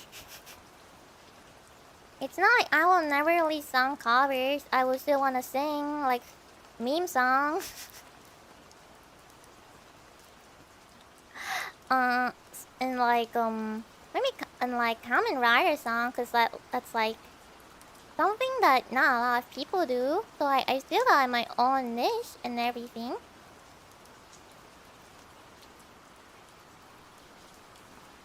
Don't worry, Naki. According to Anon, she scammed her way past needing to sing to get in. Hey, she's a really good artist. I don't know how I should word this. Word what? So a big YouTuber starting from not even being able to hold a note, but now she's singing perfectly decent. No, like, look. Of course, I know everyone can improve with singing, but my point is that my starting point is just like below like the average VTuber, I guess, or like at least VTuber who are like around my circle. Are you even allowed to make cover Kamen Rider song? Yeah, I am allowed. Kamen Rider songs are actually, I mean, they are copyrighted, but like if I commission like an instrumental of it, it's okay.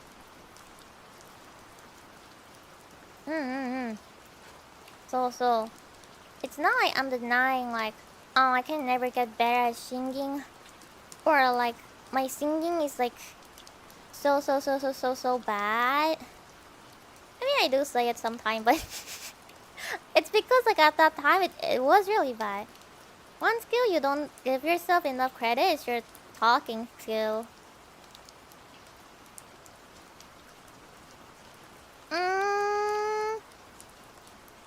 I do think like I do think that I'm good at making like short content, but because I'm just so busy with streaming, sometimes I'm just so tired. Everyone has their uniqueness, not only good drawing and singing. It's true. It's true. It's true. Like, my strong point would be like shit posting. I just feel bad. I'm like so busy with streaming that I haven't been able to tackle them recently. But like, I got yesterday and I have some stuff planned. Yeah. I do feel like creativity is my strong point. But like,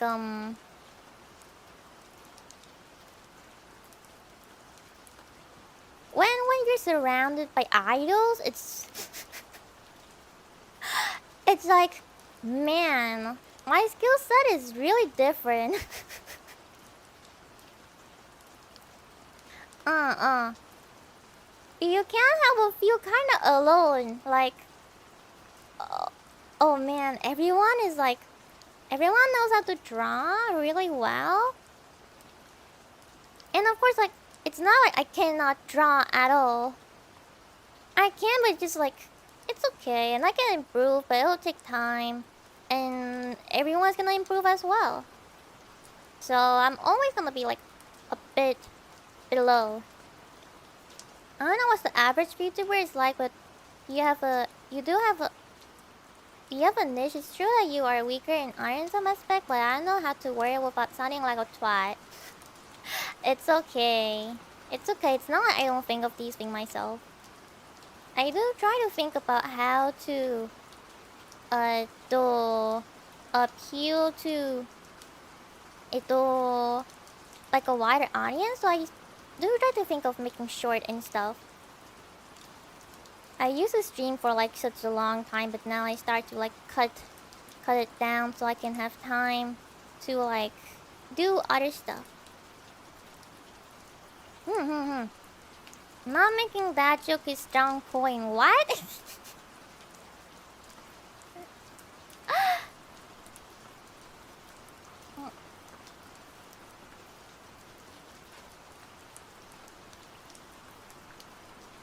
Okay, I said I'm gonna end stream, but I end up Zatsu anyway, so I think I should end stream. This gets like a bit deeper than expected. Well, anyway, I'm gonna end the stream now and see you on the nandattake? On the Minecraft exploration stream with Nonon. Happy I still caught Nakizatsu. Thank you. Thank you for catching my stream. Atsunakuya, bye bye guys. See you for the collab stream. Bye!